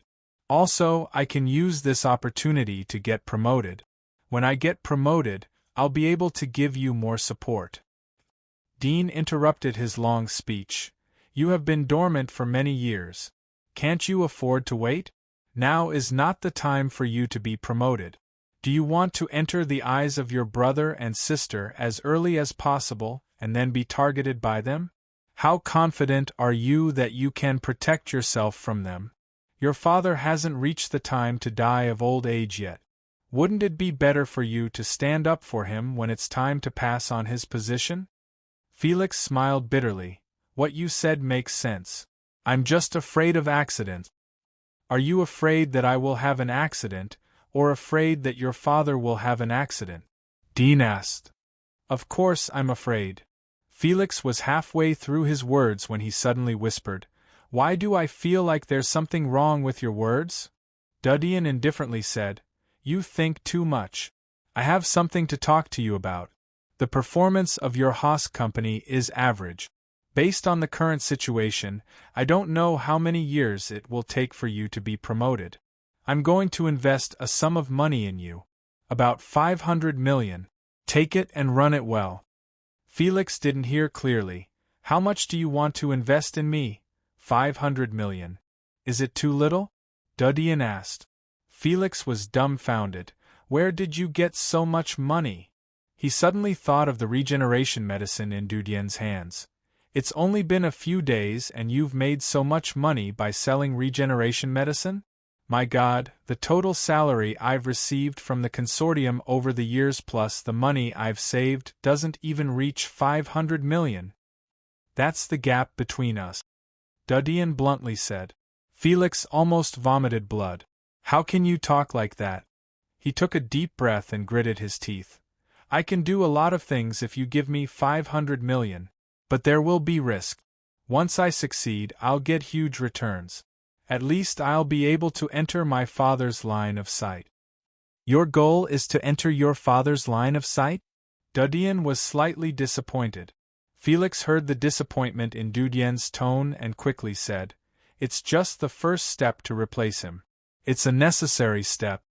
Dudian thought for a moment but didn't say anything. He was afraid that the goal would be too big and scare him away. He immediately said, I'll transfer the money to you, but you have to sign a contract for the money. I can't give it to you unconditionally. I knew it, Felix whispered. Dudian made an appointment with Felix to sign the contract and then hung up the communication. In the evening, the secretary of the Minister of Foreign Affairs of the Terrace Consortium contacted Dudian and arranged to meet him at noon tomorrow. He also sent a plane to pick him up. Dudian rested for the night and sorted out the information. The next morning he came to the company and handed over some simple things to Zhuing. He asked her to take care of the company's operation. Then he left the company by car. It didn't take long for an armed fighter jet painted with the Terrace English logo to land. Several burly bodyguards came out of it. Dudian went to meet them. The one who was in charge of receiving him was a blond middle-aged man who claimed to be the deputy of the Minister of Foreign Affairs of the Terrace Consortium. After the fighter jet took off, it left the sky above North Desert City. The wilderness outside the city was in sight, and there were even air tunnels leading from North Desert City to other cities. Meanwhile, the fighter jet gradually flew higher and passed through the wilderness, passing by cities along the way. Chapter 11:13. The blond middle-aged man didn't talk much on the way. Dean could see that although his expression was gentle and polite, his eyes were full of arrogance. It was obvious that he didn't really put Dean in his eyes. Dean wanted to ask him about things that the Terrace Consortium couldn't find on the internet. But after seeing his attitude, he knew that it was useless to ask. So he simply ignored him. The journey was exceptionally quiet. 2 hours later, the fighter jet flew in a straight line to one of the 5 main cities of the Federation, Duzhou City. This was the hinterland of the Terrace Financial Group. It could be said that the Terrace Financial Group was the local tyrant in this city. Every shop and piece of land in this city was inextricably linked to the Terrace Financial Group. It was also the headquarters of the Terrace Financial Group, just like the other 3 main cities of the 5 main cities were also the headquarters of the other 3 consortiums. The most distinguished main city was called Peace City. It was the place where the president of the Federation and the high-ranking officials of the Federation lived. But the prosperity of Peace City was a bit weaker than the main cities occupied by the 4 consortiums. But it didn't affect the lofty image and status of Peace City in the minds of the citizens of the Federation. The fighter plane had the Terrace logo on it, so it was exempt from border check. The sentinels put it into the city's helipad. The blond middle-aged man Nicole and Dean got off the plane. There was already a top-brand car made by a subsidiary of Terrace waiting outside the plane. Nicole and Dean got on the car and went to the Foreign Affairs office building of the Terrace Consortium. It was located on the famous Half Moon River. The employees of the building could sit in the office and see the winding clear half-moon river outside the building. It was one of the most expensive places in the city. "Please." Nicole got off the car and politely said to Dean. Dean looked at the towering building in front of him and the huge green area surrounding the building. He couldn't help but feel the powerful financial resources of the Terrace Consortium. Just a foreign affairs office building was so imposing. No wonder the headquarters of the consortium was built on the island in the middle of the city. After a while, Dean arrived at the office of the Minister of Foreign Affairs. But the minister was in a meeting at the moment, so he had to wait for the Minister of Foreign Affairs. Dean was the only one in the big office. There was a young and beautiful secretary in front of him. There was a cup of coffee in front of him. He looked out of the floor-to-ceiling window in front of him. He could see the distant half-moon river. There were countless short buildings and pedestrians walking on the street. They were as small as ants. From here he could overlook everything. It seemed that he could control everything. Dean casually turned his head and looked through the wall. He found that the material inside the wall was more special, like metal and wood. Obviously, it was difficult to build such a high-rise building with hundreds of floors with ordinary construction technique. He saw other offices on this floor, including Nichols. The sign on the desk and the door showed that he was a secretary. In another conference room, Dean saw the Minister of Foreign Affairs, Yen Changze. He had a Chinese face and was about 50 years old. He had an extraordinary temperament. He was telling others about a commercial lawsuit between the Terrace Consortium and the Michael Consortium's Joan Group. Dean's eyes penetrated the man's body. He found that the man's bone density was relatively high. His physique was about 3 times that of an ordinary person. In the Federation, such a physique could be regarded as a special forces soldier. I didn't expect that a Minister of Foreign Affairs like Terrace would have such a physique. I didn't expect that a Minister of Foreign Affairs like Terrace would have such a physique. It should be the result of taking drugs. I heard that the Terrace Consortium studied undeads and monsters. Some of the banned drugs didn't circulate on the market. Even ordinary citizens didn't know about the existence of these banned drugs. But it wasn't a secret to the military and other consortia. He should have been injected with Terrace biological drug, TK-27, Dean thought in his heart. This drug was sold to the military and was one of the sources of Terrace financial resources. The price was extremely expensive. It was said that it was 10 million per unit. In comparison, his regeneration drug was a cheap product. Felix said that this drug is classified as a banned drug. It's not sold to ordinary people because they are afraid that ordinary people's physique is too high. It's easy to cause chaos. If they kill in anger, it's likely that there will be a large number of casualties before the police arrive. In the old society, it's indeed possible. But the Federation is surrounded by foreign enemies, and there are monsters lurking around. Such a promising drug isn't available to the people. Dean was slightly disappointed because he didn't see any hidden diseases in Yen Changze's body. If Yen Changze had an incurable disease, Dean might be able to use the treatment opportunity to win him over. But Yen Changze had been in a high position for a long time. Obviously, he had taken good care of himself. Even if he had some minor diseases, he would be cured. While Dean was thinking, Yen Changze's meeting was over.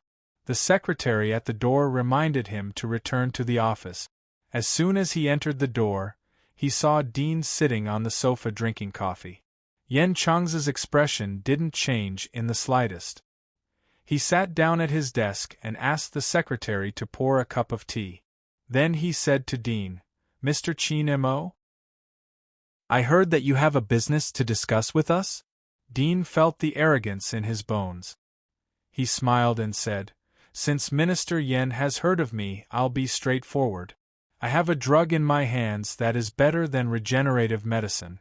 Once it is launched into the market, it will inevitably cause a sensation. It can cure many difficult and miscellaneous diseases in the market. I'm willing to sell this drug to you.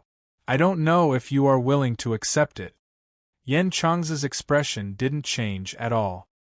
He smiled faintly and said, Mr. Qin Mo, from the looks of it, you're only in your early 20s this year. You're really young and promising. Whether the medicine you mentioned is good or not, we still need our experts to judge it. I wonder what price Mr. Qin would like to sell it for? Dean said, Not much. 1 billion in cash and an opportunity to enter Randy Company to study. Yen Changza slightly raised his eyebrows. 1 billion in cash? Mr. Qin really knows how to joke. Even if it turns out to be as useful as you said, it's not worth 1 billion. Moreover, this Randy Company is a pharmaceutical company of our Terrace Consortium. It's really questionable whether Mr. Qin is going there to study or for other purposes. I didn't expect the Minister of Foreign Affairs of the Terrace Consortium to be such a stingy person. Dean smiled and said, My regenerative medicine has been launched for a few days and I've already made 800 million. To put it bluntly, the market value of regenerative medicine is 10 billion or even higher. 1 billion is just a fraction. Do you think it's too much? Do you really think I'm a poor student who doesn't know anything? Yen Chang's face darkened slightly. He didn't expect Dean to suddenly turn hostile, but he was indeed hit by Dean's words. He was even more surprised that the regeneration medicine had earned 800 million for Dean. This speed of making money was too amazing. His face quickly changed, and he smiled and said, Mr. Qin, you must be joking. If your medicine is really as you said, we can talk, but we need to verify the medicine you said first. Otherwise, it's useless to talk, isn't it? Dean took out a small bottle and said, This medicine is called hemoxilin. It can treat deformities and mental disorders. It's also very effective in the treatment of cancer. I've investigated it. The cost of treating cancer is 5 times lower than the cost of treating cancer on the market. It will become a drug that will monopolize the market. Yen Chang's eyes slightly lit up. He had never heard of such a thing. He immediately said, I'll immediately contact the experts and let them come over to test the medicine. Let's sign the contract first. In addition, I've recorded everything we said on the video. Dean raised the communicator and said. Yen Chang's face slightly changed. He coldly said, Mr. Qin is very cautious. I'm only guarding against villains, not gentlemen. What do you think? Dean indifferently said. Chapter 11:14.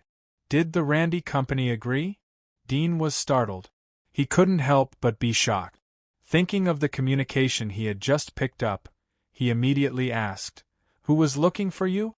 You haven't reported to the Randy Company yet. How could they agree? Did they already know that I would come here and make such a request? Yen Changza saw Dean's shocked look, and felt that the horror in his heart had faded a lot. He calmly said, The news came from the headquarters. As for how they know, it is estimated that you leaked it before. Our Terrace Consortium's intelligence network is spread all over the Federation.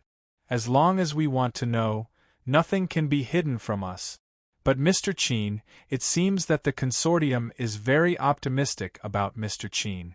I hope Mr. Qin won't let the consortium down. The Secretary General of the headquarters personally called? Dean's face slightly changed. He felt that things were a bit strange and out of his control. Yen Changza was shocked that the headquarters would pay attention to a small character like him. But he was shocked because how did they know that he would go to the Randy Company to study? He had never told anyone about this matter. He only thought about it in his heart. Could others guess his thoughts? But he hadn't seen the Secretary General of the headquarters. Even if he had the magic mark ability, he couldn't read other people's thoughts. Was it inferred from his behavior? If so, his every move was under the surveillance of the Terrace Consortium. The person who speculated his behavior was also a terrible person. These thoughts flashed through Dean's mind. His eyes were dignified. He thought for a little bit and decided to go. If the Terrace Consortium was malicious to him, it would be easy to catch him with the power they had shown. It was better to take the initiative to go and see what they were planning. "When can I go?" Dean asked. Yen Changza said, "Since the headquarters called, they should have already said hello to the Randy Company. You can go directly to the headquarters of the Randy Company to report." "But, my medicine hasn't been tested yet." "No need to test. Mr. Chin, take it directly to the Randy Company and give it to the experts there." Yen Changza smiled politely. Dean's heart sank as he nodded slightly. He put away the bottle and left the office. Secretary Nick was at the door leading him to take the elevator and leave the majestic office building. "They haven't even verified the medicine, but they've already agreed to my request. This means that they already knew that I would make this request. Moreover, regardless of whether the medicine is real or fake, they are willing to let me go." Dean felt as if there was a pair of cold eyes behind him, watching his every move. The owner of this pair of eyes seemed to want to see him. In that case, he would go and see. Dean called a car from the roadside and went to the Randy Pharmaceutical Company headquarters in Duyo City. They showed an extraordinary intelligence network and didn't hide anything. "It seems that they are sure that I will go." Dean sat in the car and looked at the scenery outside the window. His eyes were calm as he thought about the pros and cons of the matter. The possibility of the other party being malicious was not big. The reason why they found him should not be because of his pharmaceutical ability, but because of his identity as a demon. In addition, he couldn't think of anything else that was worth the attention of the Terrace Consortium. "Felix, I'm going to the Randy Pharmaceutical Conglomerate's headquarters. They took the initiative to invite me there, and I suspect that they have ulterior motives. If there are any accidents, immediately spread the news that the Randy Pharmaceutical Conglomerate is secretly hiding monsters and make a big commotion." Dean used the communicator to contact Felix. Although he felt that the Randy Company shouldn't be malicious, otherwise he could directly arrest them. But who could be sure that they didn't deliberately make him think so? Perhaps they wanted to lure him into the trap. They were worried that he would counterattack and minimize the casualties. So, he still had to be prepared. "Is it the Randy Company of the Terrace Consortium?" Felix was shocked. "What are you going to do there? Since you know that their purpose is not pure, why do you still want to go?" "I suspect that they know my identity as a demon," Dean said in a deep voice. Felix was stunned. "How is it possible? I didn't tell anyone." "If they know your identity, then what are you going to do? Run?" "It's useless to run." Dean shook his head. The other party's intelligence network knew his identity as a demon. If he wanted to escape, then he wouldn't be able to leave Dujan City before he was caught. If something happens to you, don't confess to me. If I go in, then no one will bail you out," Felix suddenly said. There was a bit of tension in his voice. Dean indifferently said, "I know, but if you don't find a way to get me out, then you can come in and accompany me." Felix gritted his teeth. "I'll definitely find a way, but you have to give me time. I'll arrive at the Randy Company in 2 hours. If there's no problem, I'll contact you in an hour." Dean said, "If I don't contact you, then it means that something happened to me. You have to find a way to get me out within 48 hours. If something happens, I'm afraid I won't live for 48 hours. Too tight, time is too tight." Felix couldn't help but say. "That's it." Dean hung up the communicator. He didn't continue to wrangle with him. Terrace Consortium, the head of the 4 consortiums. It has hundreds of years of heritage, and was founded in the hands of the god of science and technology. Dean slightly narrowed his eyes. Among the 4 consortiums, the Terrace Consortium stood aloof from worldly affairs. However, most of the technological products in the Federation came from the Terrace Consortium. The foundation of this consortium was so powerful that Locke, Milan, and Michael consortiums were deeply afraid of it. This was also the reason why Locke Consortium was eager for quick success in developing the monster mecha. It was normal for there to be gaps between consortiums, but if the gap was too big, it would make people feel fear and uneasiness. Obviously, the other three consortiums were afraid of the bottomless foundation of the Terrace Consortium. They were worried that one day they would be swallowed up. There's only one possibility that they know my identity as a demon. It's the demon attack in North Desert City. Dean narrowed his eyes. With the level of detail of their investigation, they should have arrested me and interrogated me. However, they didn't. Instead, they pushed out a few followers to attack the Church of God. It seems that they had noticed me a long time ago, but they didn't beat the grass to scare the snake. Since the Terrace Consortium knows about this, it means that North Desert City is also a secret force of the Terrace Consortium. General Yao Jie, who was responsible for the investigation, has a high position in the Federation. I didn't expect him to be a member of the Terrace Consortium. Dean took a deep breath and put his hand on his heart. Perhaps a fierce battle was imminent, or perhaps it was just a false alarm. He could only hope that it would be a good result. 2 hours passed quickly. Dean came to the entrance of the Terrace Company. The headquarters of the Terrace Company was more majestic than the previous Foreign Affairs building. The surrounding environment was extremely green, spacious and clean. There was a huge statue in front of the company. It was the god of science and technology of the Federation. Dean looked up and felt that the latter was looking down at him. There was a mysterious smile on his face. Dean took a deep breath and went in. He showed his identity card in the hall. Soon, a woman in a business suit trotted over. She looked at Dean and said, "Mr. Cheen, the headquarters has arranged for you to come to our R&D department. Please come with me." Dean was startled. He slightly restrained his strength and nodded. "Please." The woman in business attire led the way in the front. They took the elevator and went to the vast factory building behind the Randy Company. They passed through 4 or 5 buildings in a row before stopping. This is the R&D department of the Terrace Company. There are famous scientific academicians here. The woman in business suit couldn't hide the respect and pride on her face.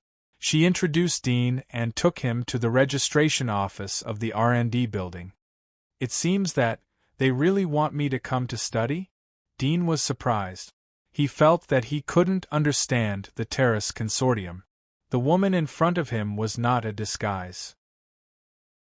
9 out of 10 of her words were true. How could the Terrace Consortium dare to let him come to the place where the valuable scientific academicians work? Weren't they afraid of being killed by him? Don't they know my identity as a demon? Dean was suspicious. Just because of the regenerative medicine, they put me in such a high position. Chapter 11:15. Hearing the woman's words, the woman's eyes widened. She turned to look at the young Dean with astonishment. It must be known that many famous academicians had developed a lot of drugs for the company, but none of them were able to get the highest authority. At most, they were only able to get the first level of authority. And the highest authority was only available to the legal representative of the company and the existence of the consortium. Even the directors of the consortium couldn't touch it. Dean's eyes moved, and his mood that had just calmed down suddenly tightened. Although he didn't know the management system of the Randy Company, but the highest authority should not be casually given. Did a regenerative drug really have such a great charm? Moreover, the Randy Company actually allowed him to participate in all the drug experiments of their company. This was simply a little too much. "Millie, are you sure?" The woman in the business suit put away the shock on her face, and couldn't help but ask. Millie shook her head and said, "It's recorded in the system. There's no mistake, unless our system is hacked. But there should be no one in the entire Federation who can hack into our system." The woman in the business suit was startled.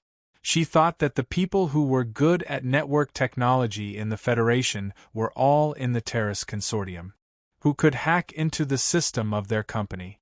But if the system was right, Did the consortium really put so much hope on this young man? Dean heard the words of the two and came back to his senses.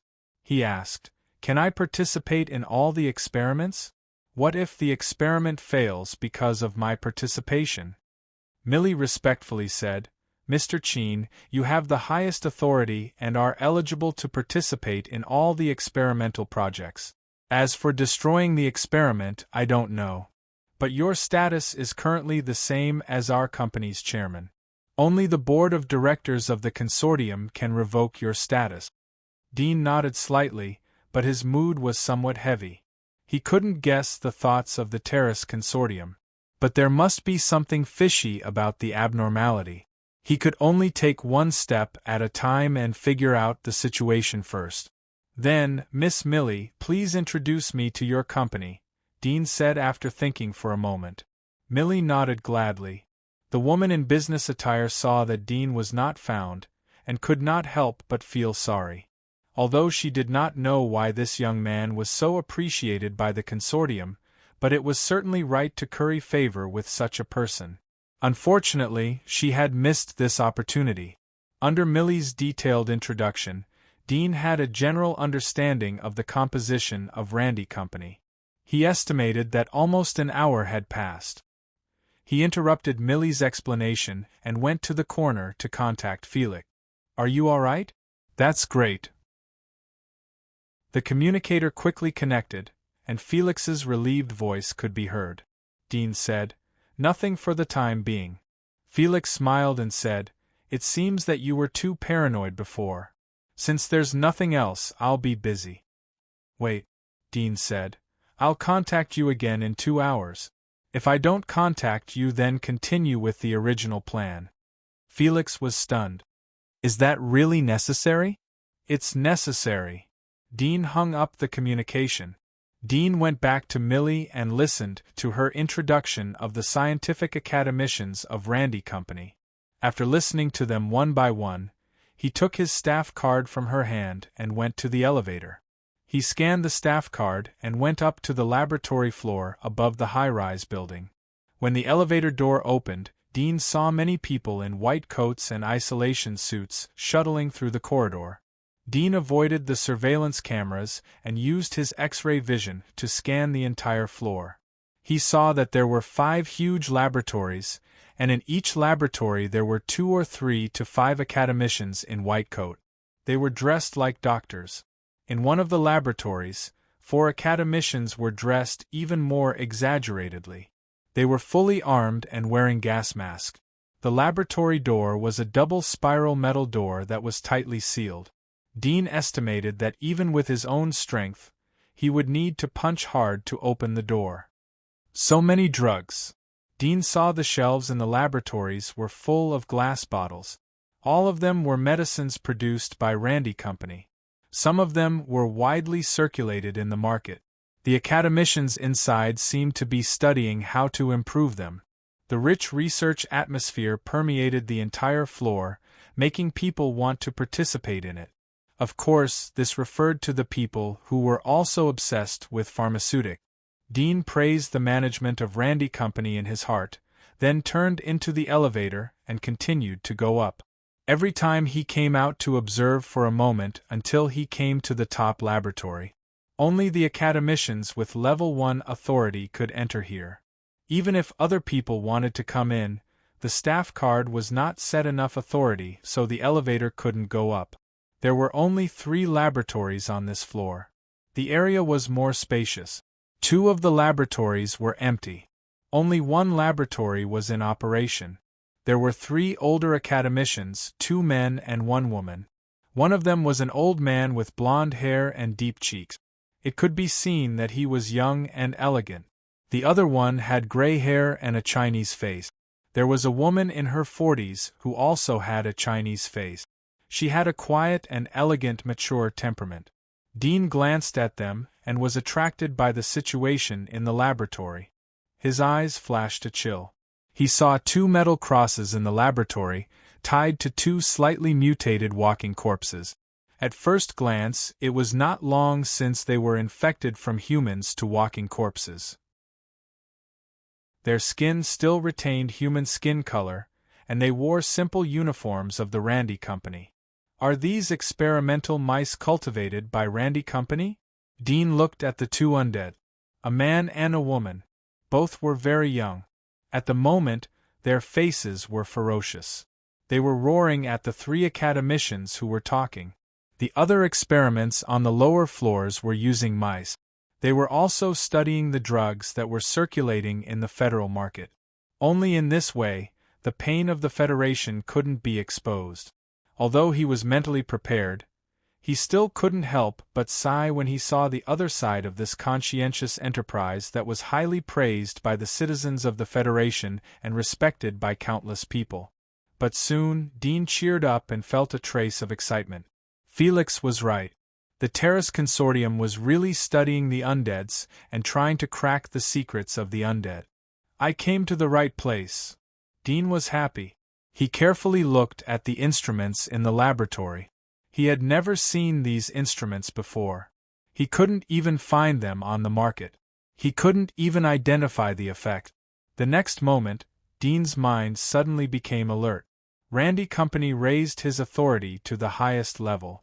Was it to let him participate in the undead's experiment? Weren't they afraid that he would be scared and the news would spread? Unless they knew that he was a demon, they would never be scared by such a small thing. As expected, they knew his identity. Chapter 11:16. Ding, Dudian swiped his card at the door. The metal spiral door of the laboratory opened. The three people inside were surprised by the sudden opening of the door. They turned around and saw a strange face. "Who are you?" The quiet woman frowned and asked softly. Dudian smiled. "My name is Chinemo. I have just arrived at your company. I came to see the experiment. Are you studying the undeads?" Chinemo? The blond old man frowned. He didn't remember the name. He noticed that Dudian could open the door of the laboratory.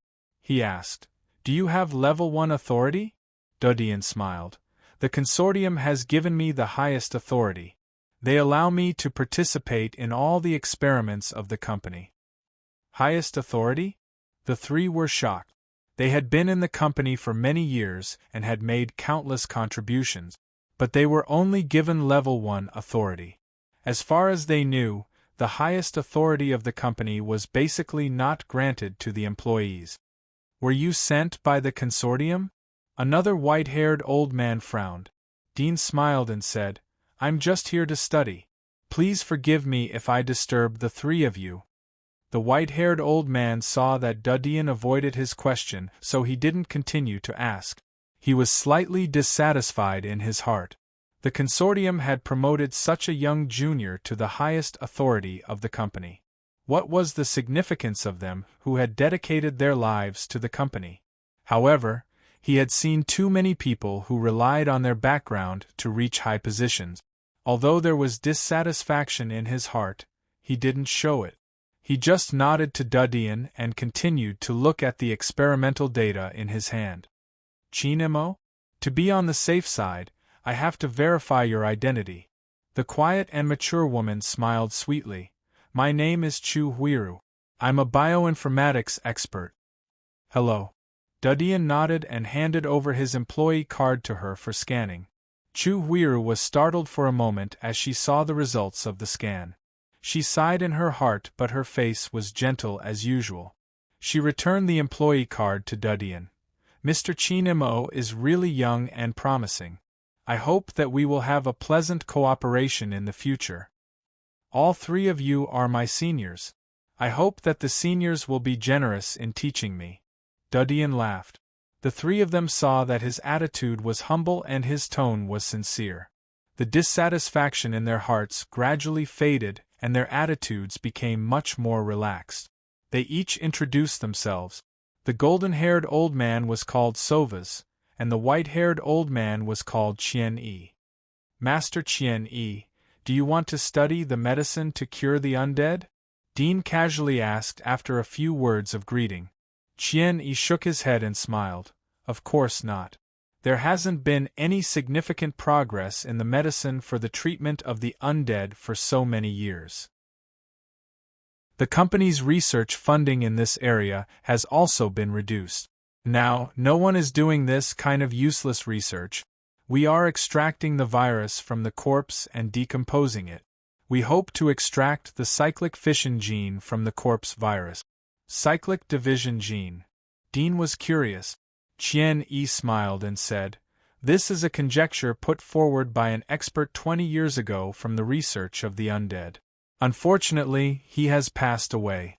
In recent years, the conjecture of the cyclic splitting gene has been confirmed. It seems to really exist. In our research, we have also found some clues. If we can really extract it, it will have a great effect. It can increase the lifespan of ordinary people, and it is even possible to achieve immortality." Immortality? Dean was surprised. Is there life in this world that can be immortal? Not in the past, but it is hard to say in the future. Qian Yi revealed a mysterious smile. Chu Huir looked serious. Even if it can't make people immortal, but it can greatly increase their lifespan. Living for 400 or 500 years isn't a problem. Think about it. If everyone's lifespan can be greatly increased, then the butterfly effect will be very strong. A person who has lived for 500 years will have a profound knowledge. Coupled with the reproductive power of human beings, the territory will expand more than 10 times. Maybe we can reclaim the position of the Earth's hegemon. Dean nodded. Even if the lifespan doubled, the butterfly effect would be unimaginably terrible. But how could there be such a thing in the undead virus? He thought of the body structure of the ice worm, the immortal cells, and the infinite division of metamorphosis. The virus appeared after the invasion of the Earth by the magic worms. Now it seemed that it was very likely that the virus was put on the Earth by the magic worms. These undead are infected. Is there no way to restore them to human form? Dean asked the three. Sawa shook his head and said, "Once a zombie is completely infected, it's basically hopeless. The cells and memory carriers in the brain have all been torn apart by the mutation caused by the virus. Even if the body can be restored to human form, the brain can't be restored. The human brain is the most complicated machine, and with the current technology, it's impossible to completely repair a damaged brain." Dean's heart was cold. He felt as if a thorn was piercing his heart. But he still asked, "Is there no way? There are so many infected people. If we can cure them, then the value is not greater than the creation of the immortality medicine." Qian Yi chuckled. "How can it be compared? If there is an immortality medicine, then the value is incomparable. What is more attractive than immortality in this world? Those who were infected were just ordinary people. Even if a cure could be developed, who would buy it? Do their relatives have so much money to buy the medicine? If there is, then they won't let their relatives leave the city and get infected." Dean was startled. He felt as if his heart was squeezed and squeezed by a hand. Qian Yi's words caused his brain to heat up, and he even wanted to tear the three of them apart. However, his rationality made his body stand like a nail on the spot. Perhaps he should have seen through this earlier. The big shots wanted to live forever and continue to enjoy life. Ordinary people only wanted to save their lives. However, the big shots controlled most of the resources. It was destined that the resources would tilt according to their wishes. Even if there was a medicine that was suitable for ordinary people, it was only because the market demand was large and they could fill their pockets. So, the company is no longer doing research in this area? Dean was silent for a long time, then slowly opened his mouth. Chu Huir was keenly aware of the fluctuations in the young man's aura. She immediately said, "It's not that the company is not doing research in this area. But no one is willing to do it. Not to mention the difficulty, the funding is small. If the research fails, they will be criticized. Unless there is 70% or 80% certainty, then it is just asking for trouble." Dean exhaled and said, "I know. Can I participate in this experiment? I will only observe. I won't affect you. The three looked at each other, but thinking that Dean had the highest authority, they could not refuse. Qian nodded. Okay, you are still young. It is good to watch. Thank you, Master Qian. Dean thanked. Chapter 11-17. Dean watched from the side and didn't disturb them. He casually went to the other side of the laboratory. There was a row of metal cabinets. It looked like the ones in the morgue. Dean opened one of the cabinet. There was a pale girl lying inside. Her lips were pale. She didn't have any clothes on her body. Her body was clean and there was no wound. Dean looked at the cabinet and pushed it back. He opened the cabinet next to it. There was a baby inside. It looked like a ceramic sculpture. It was quietly lying inside. There was no breath. Chin-mo, what are you doing? Chu Huiru noticed Dudian and asked in a soft voice. Dean turned around and smiled. Nothing. I'm just looking around. Did I disturb you? Shaking her head, Chu Huiru replied, Those in the freezers are our test subjects. Most of them died of diseases, and their families donated them to us. We're using their bodies for research, and I hope that we can gain something from it. Dean smiled. If we can use their bodies to develop medicines that will benefit society, then it can be considered as accumulating merits for them. Chu Huiru smiled. This is also something we have to work hard on. At this time, Qian and Sora seemed to be talking about a contradiction. They immediately pulled Chu Huiru over. Dean strolled to the metal shelf next to the freezer. There were many bottles and jars on it. They were of different sizes. They were labeled with letters. There was no name or record of the effect. Qian and Soras were able to identify what was inside from the labels. He picked up the bottles and glanced at them. Then he went to the other side of the laboratory. There was a row of bookshelves. There were a lot of documents on them. He took out two of them and looked at them. One was the genetic data of coiled tiger beast. The other one was the investigation report of melanosis. He quickly flipped through it, and with his extraordinary memory, he memorized the knowledge inside. Although he didn't understand some things, he could slowly learn them in the future. After reading 7 or 8 documents in a row, he deeply felt the advanced technology of the Federation. There were many things that he had never heard of, and he couldn't understand them at all. Even if he learned all the knowledge in the superchip, he would only barely be able to deduce 1 or 2 of them. There was no end to learning. Dean sighed in his heart. At the same time he was excited. This was a good thing for him. Chu Huiru paid attention to Dean from time to time as she discussed with Qian and Saul. She saw that Dean was casually flipping through the experimental materials. It seemed that he was just putting on an act. After a few glances, she no longer paid attention to it. Undead limb replacement surgery. Dean suddenly pulled out a thick document.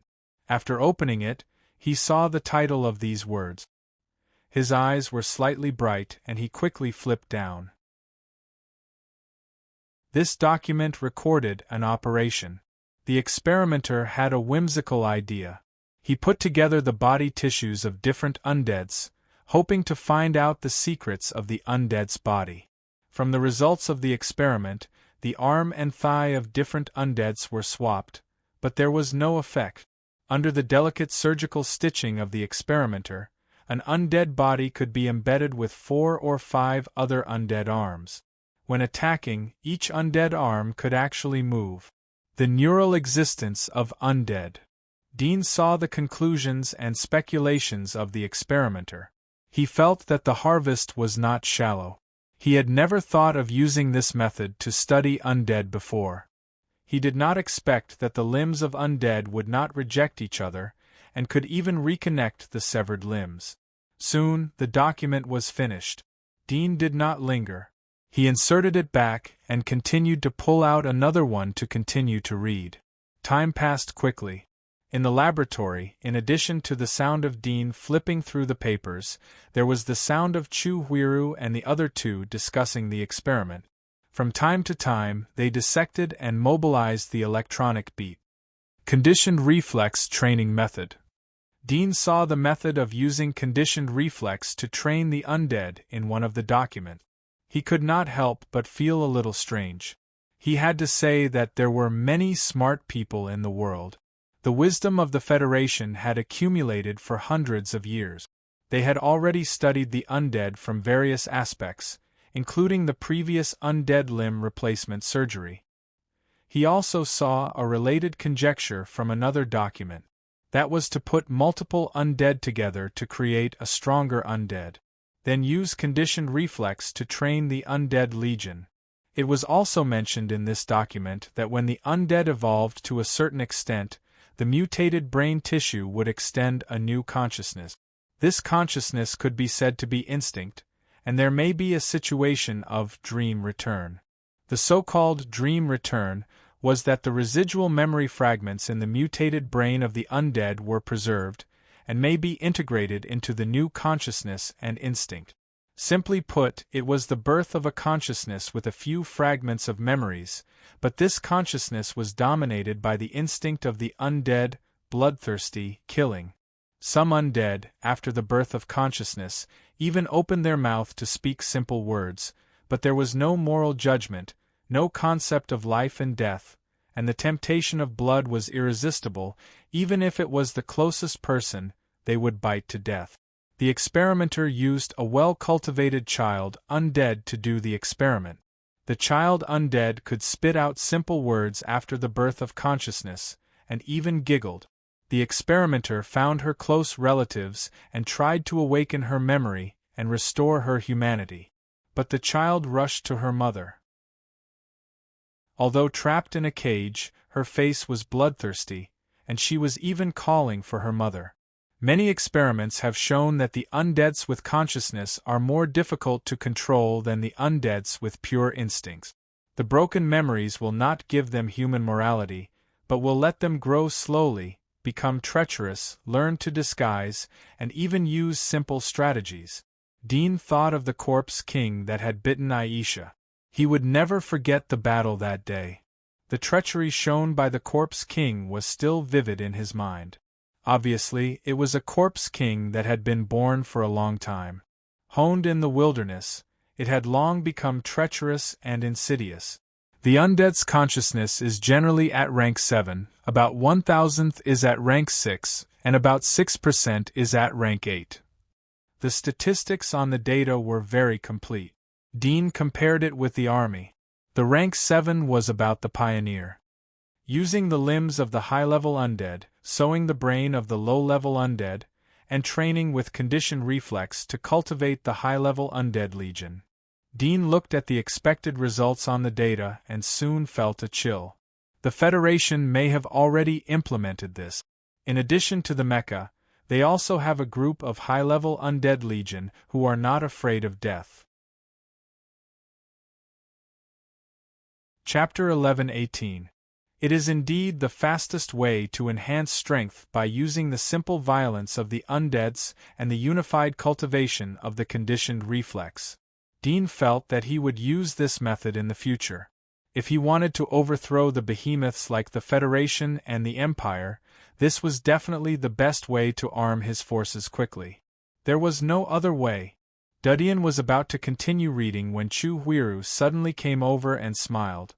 "Chin Mo, it's getting late. Let's go for dinner."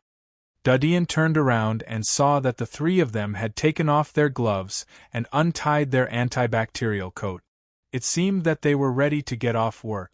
He put the book back and nodded. "Okay." They left the laboratory together and locked the metal door. This kind of lock wasn't like the previous one. It required 3 people's fingerprints and irises to open it. Otherwise, even Dudian with the highest authority wouldn't be able to open the door. Of course, there was another way, which was to activate the emergency security system. But the entire building would be aware of it and the alarm would ring. The three of them talked about the next direction of the experiment as they walked. Most of them were using technical terms which Dudian couldn't understand. The scientific and technological system of the Federation wasn't at the level of the old era.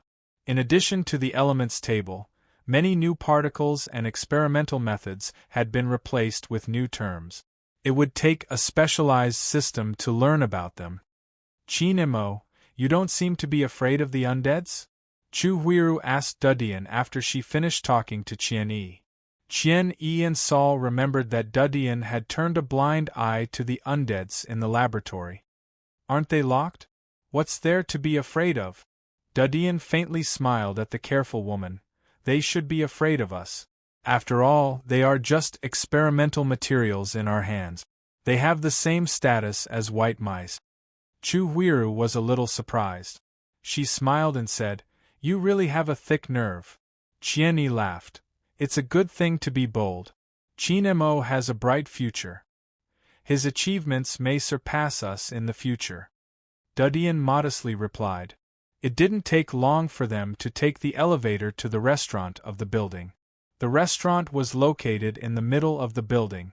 Melodious and soft piano music floated into their ears as the elevator door opened. The decoration of the hall was mild. It wasn't bright or dazzling. It was very quiet. There were only a few people eating in the hall. The four of them found a place to sit down. Immediately a waiter came forward to inquire. The three of them ate here every day, so they quickly reported the food and juice they wanted. Dean didn't care about this, so he ordered a steak and a hot drink.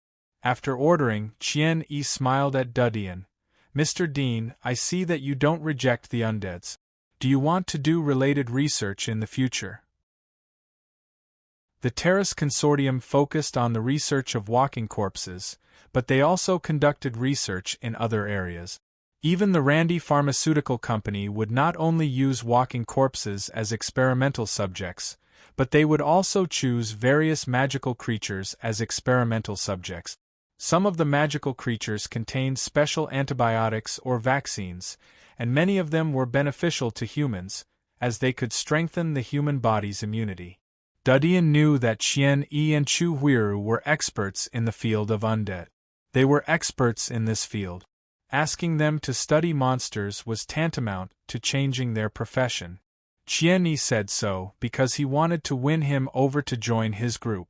Dudian immediately took the opportunity to say, "I didn't think too much about the future. I'm very interested in undeads and monsters.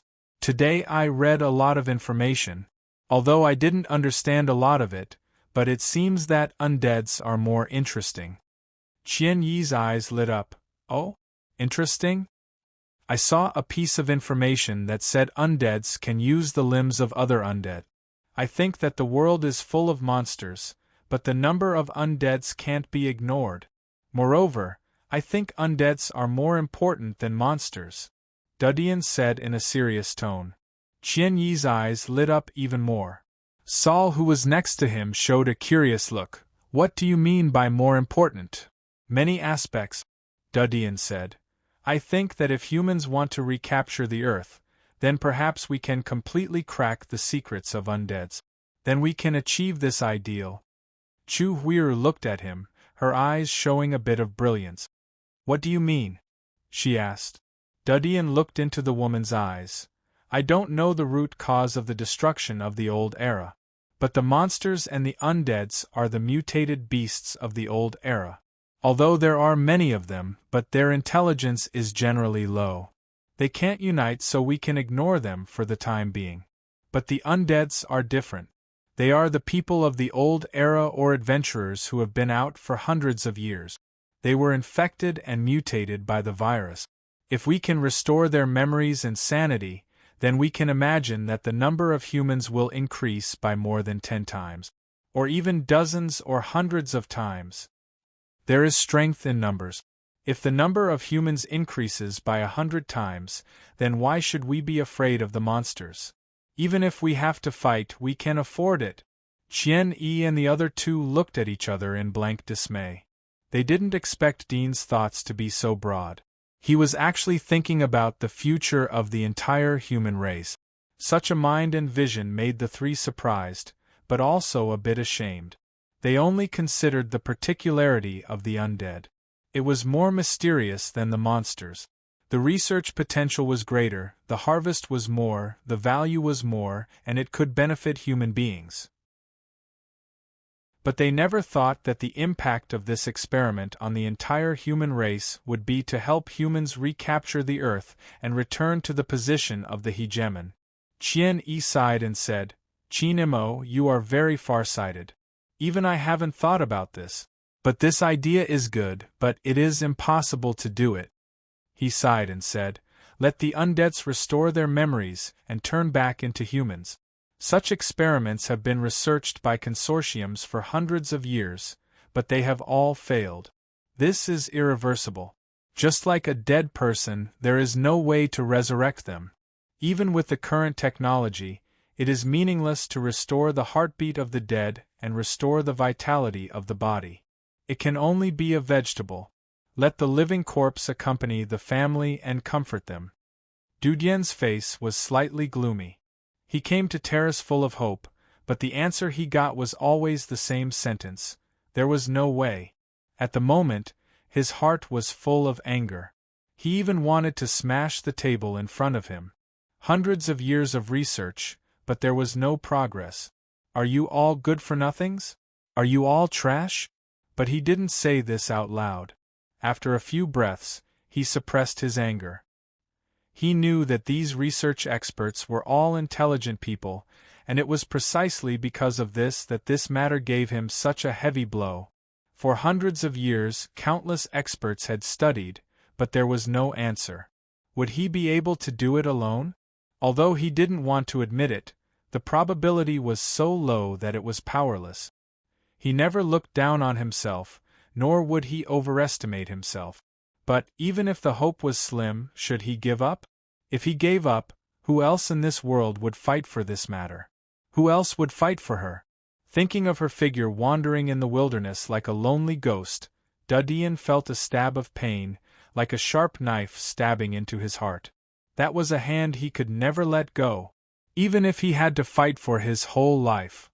If I can live a little longer, if 10 years is not enough, then 100 years. If 100 years is not enough, then a few hundred years. In the next few hundred years, the level of technology may be unimaginable now. At that time, there will definitely be a cure. Dudien secretly thought, and suddenly felt a burst of hope. He thought that the technology of the old era, from the creation of steam engines to the launch of nuclear bombs, was less than 100 years. Once the technology took off, the speed of development was unimaginable.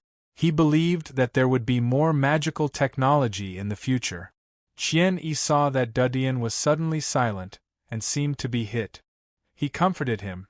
"Don't be discouraged. Although we can't do what you said, but the value of the undead is extremely high. We can dig out more good things to benefit the society. We can't take a big step at once, but we can run step by step. Sooner or later, we will run to the highest position in the world." Dudien had restored his calmness. He nodded and pretended to think, and then said, "I intend to apply to the company to study the undead." Qian was surprised. "So fast? You don't want to participate in our experiment?" Dudien smiled. "Of course I want to participate. I want to learn more from the seniors. When I have learned enough, I will do my own research. If there is anything I don't understand, I will ask the three of you. I hope you can teach me." "Haha, well said." Qian laughed. At this time, the waiter brought the dinner of the few people. The few of them chatted as they ate, casually chatting about the experiment and the recent interesting news. After eating, they left and went back to their respective residences. Dudien told Felix that he was safe, and then he found Millie and asked her to take him to the residence assigned to him by the company. The residence was in the company building, and the environment was no less than a high-end hotel. After taking a bath, Dudien lay on the soft bed, looking at the brilliant night view outside the floor-to-ceiling window, and then looked at the huge crystal chandelier on the ceiling. In a trance, there was a feeling of returning to the old era. But he knew that this was not the old era.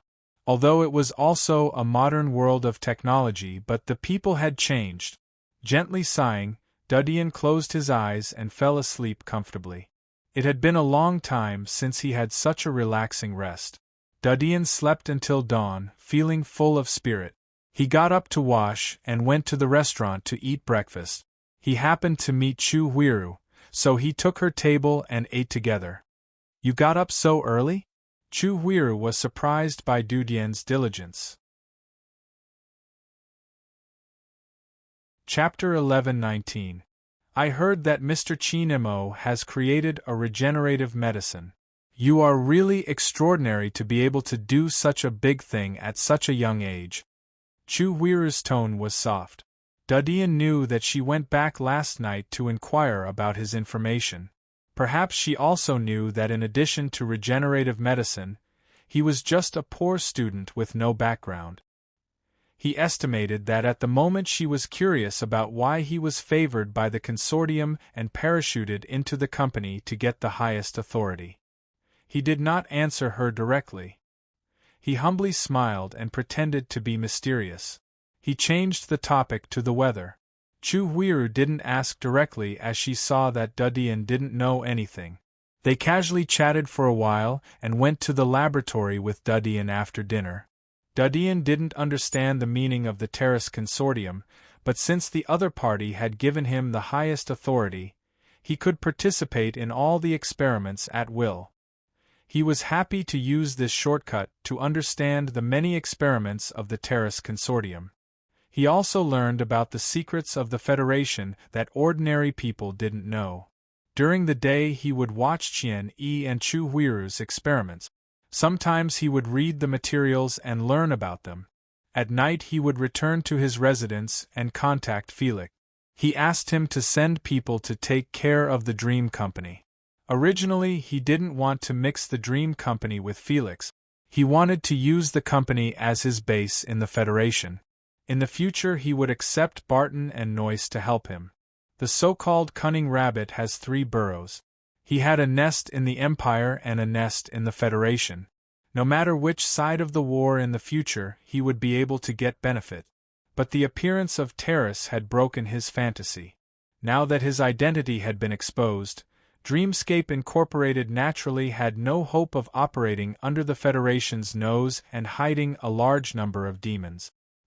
He might as well hand it over to Felix to help him seize power in the Rockfi Financial Group as soon as possible and work for himself in the future.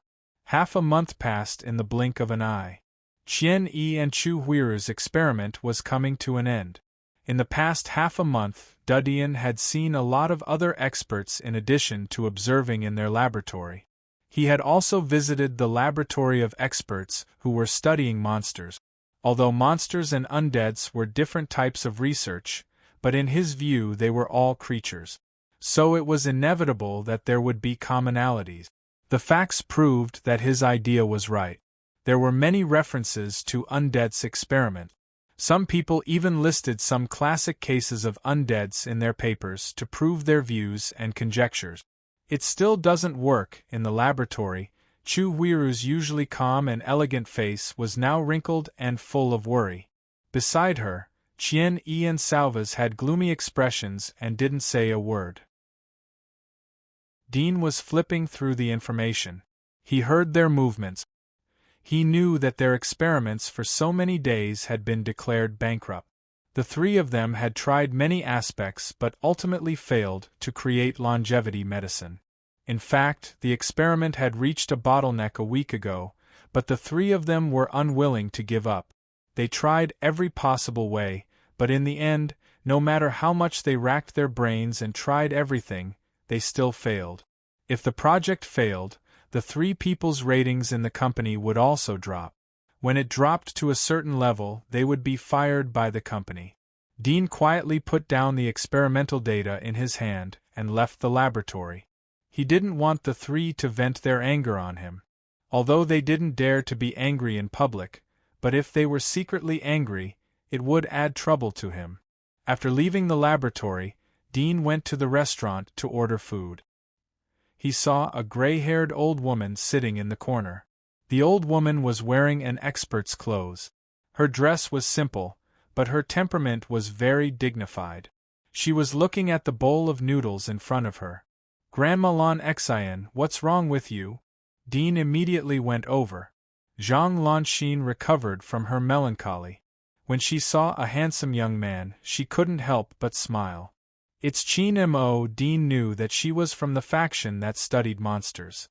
Seeing that she was a little annoyed, he asked, Grandma Lan Xian, is there something wrong with the experiment? Zhang Lanxin was kind to Dean. She shook her head and smiled. It's nothing. I just miss the children a little. Miss the children? Lan Xian, did those bastards come to find you again? At this time, an old but very dignified voice next to her coldly snorted. Dean looked up and saw that it was Kong Ji, Zhang Lanxin's frequent research partner. He couldn't help but be surprised. Master Kong, someone dares to find trouble with Grandma Lan Xian? Kong Ji recognized Dean and knew that he had a big background. His attitude towards him was relatively calm. He didn't treat him as a junior. He coldly snorted. They are a group of damn things. I say we shouldn't care about these scumbags. It's best to let them fend for themselves. You can't say that. They are innocent. Zhang Lanxin's soft face slightly stiffened. She seemed to be a little angry. Kong Ji seemed to be a little afraid. He turned to Dean and said, You don't know. Your Grandma Lan Xian likes to do good deeds. She is overflowing with love. Unfortunately, in this world, good people don't get good rewards. Your grandma has been doing research in the company for many years. All the money she earned was donated to the poor areas of the outer city to treat cancer and nuclear radiation infection. It was a good thing. But who knew that 2 of her experiments had failed? She had no money in her hands. Those who were helped by her found her and asked her to pay for the follow-up treatment. You see, she lives in the company. She has no money. How can she pay for their treatment? The result is that these bastards are blocking the company's door every day. It's as if she owes them money. Dean was dumbfounded. He didn't expect it to be such a small matter. Kong Ji turned to Zhang Lanxin. You can borrow money from me for other things. But if you want to donate to these heartless bastards, I will never agree. Zhang Lanxin wanted to say something but stopped. She sighed. It's all my fault. It's all my fault. Dean was speechless. Although he saw that the grandma was kind-hearted, he didn't think that she would be good to this point. He shook his head. It's not your fault. I will help you solve this matter. You don't have to worry about it. Zhang Lanxin was startled. Are you willing to lend me money? Dean asked. Are you willing to continue to fill the gaps of these vampires? Zhang Lanxin sighed. Their loved ones are in the ward. They are anxious for money. Kong Ji was about to get angry when Dean interrupted. There are too many people like this in the world. Grandma, how much can you help? Yes. Kong Ji immediately shouted. Zhang Lanxin hesitated for a moment. If you are willing to lend me money and help them, I won't do such things again. Dean saw that she seemed to wake up. He was relieved and said, No problem. Leave it to me this time. Kong Ji snorted and turned his head. You're tuning in to the Phoenix Knights YouTube channel. Don't forget to subscribe and join us on this journey to catch the most captivating stories.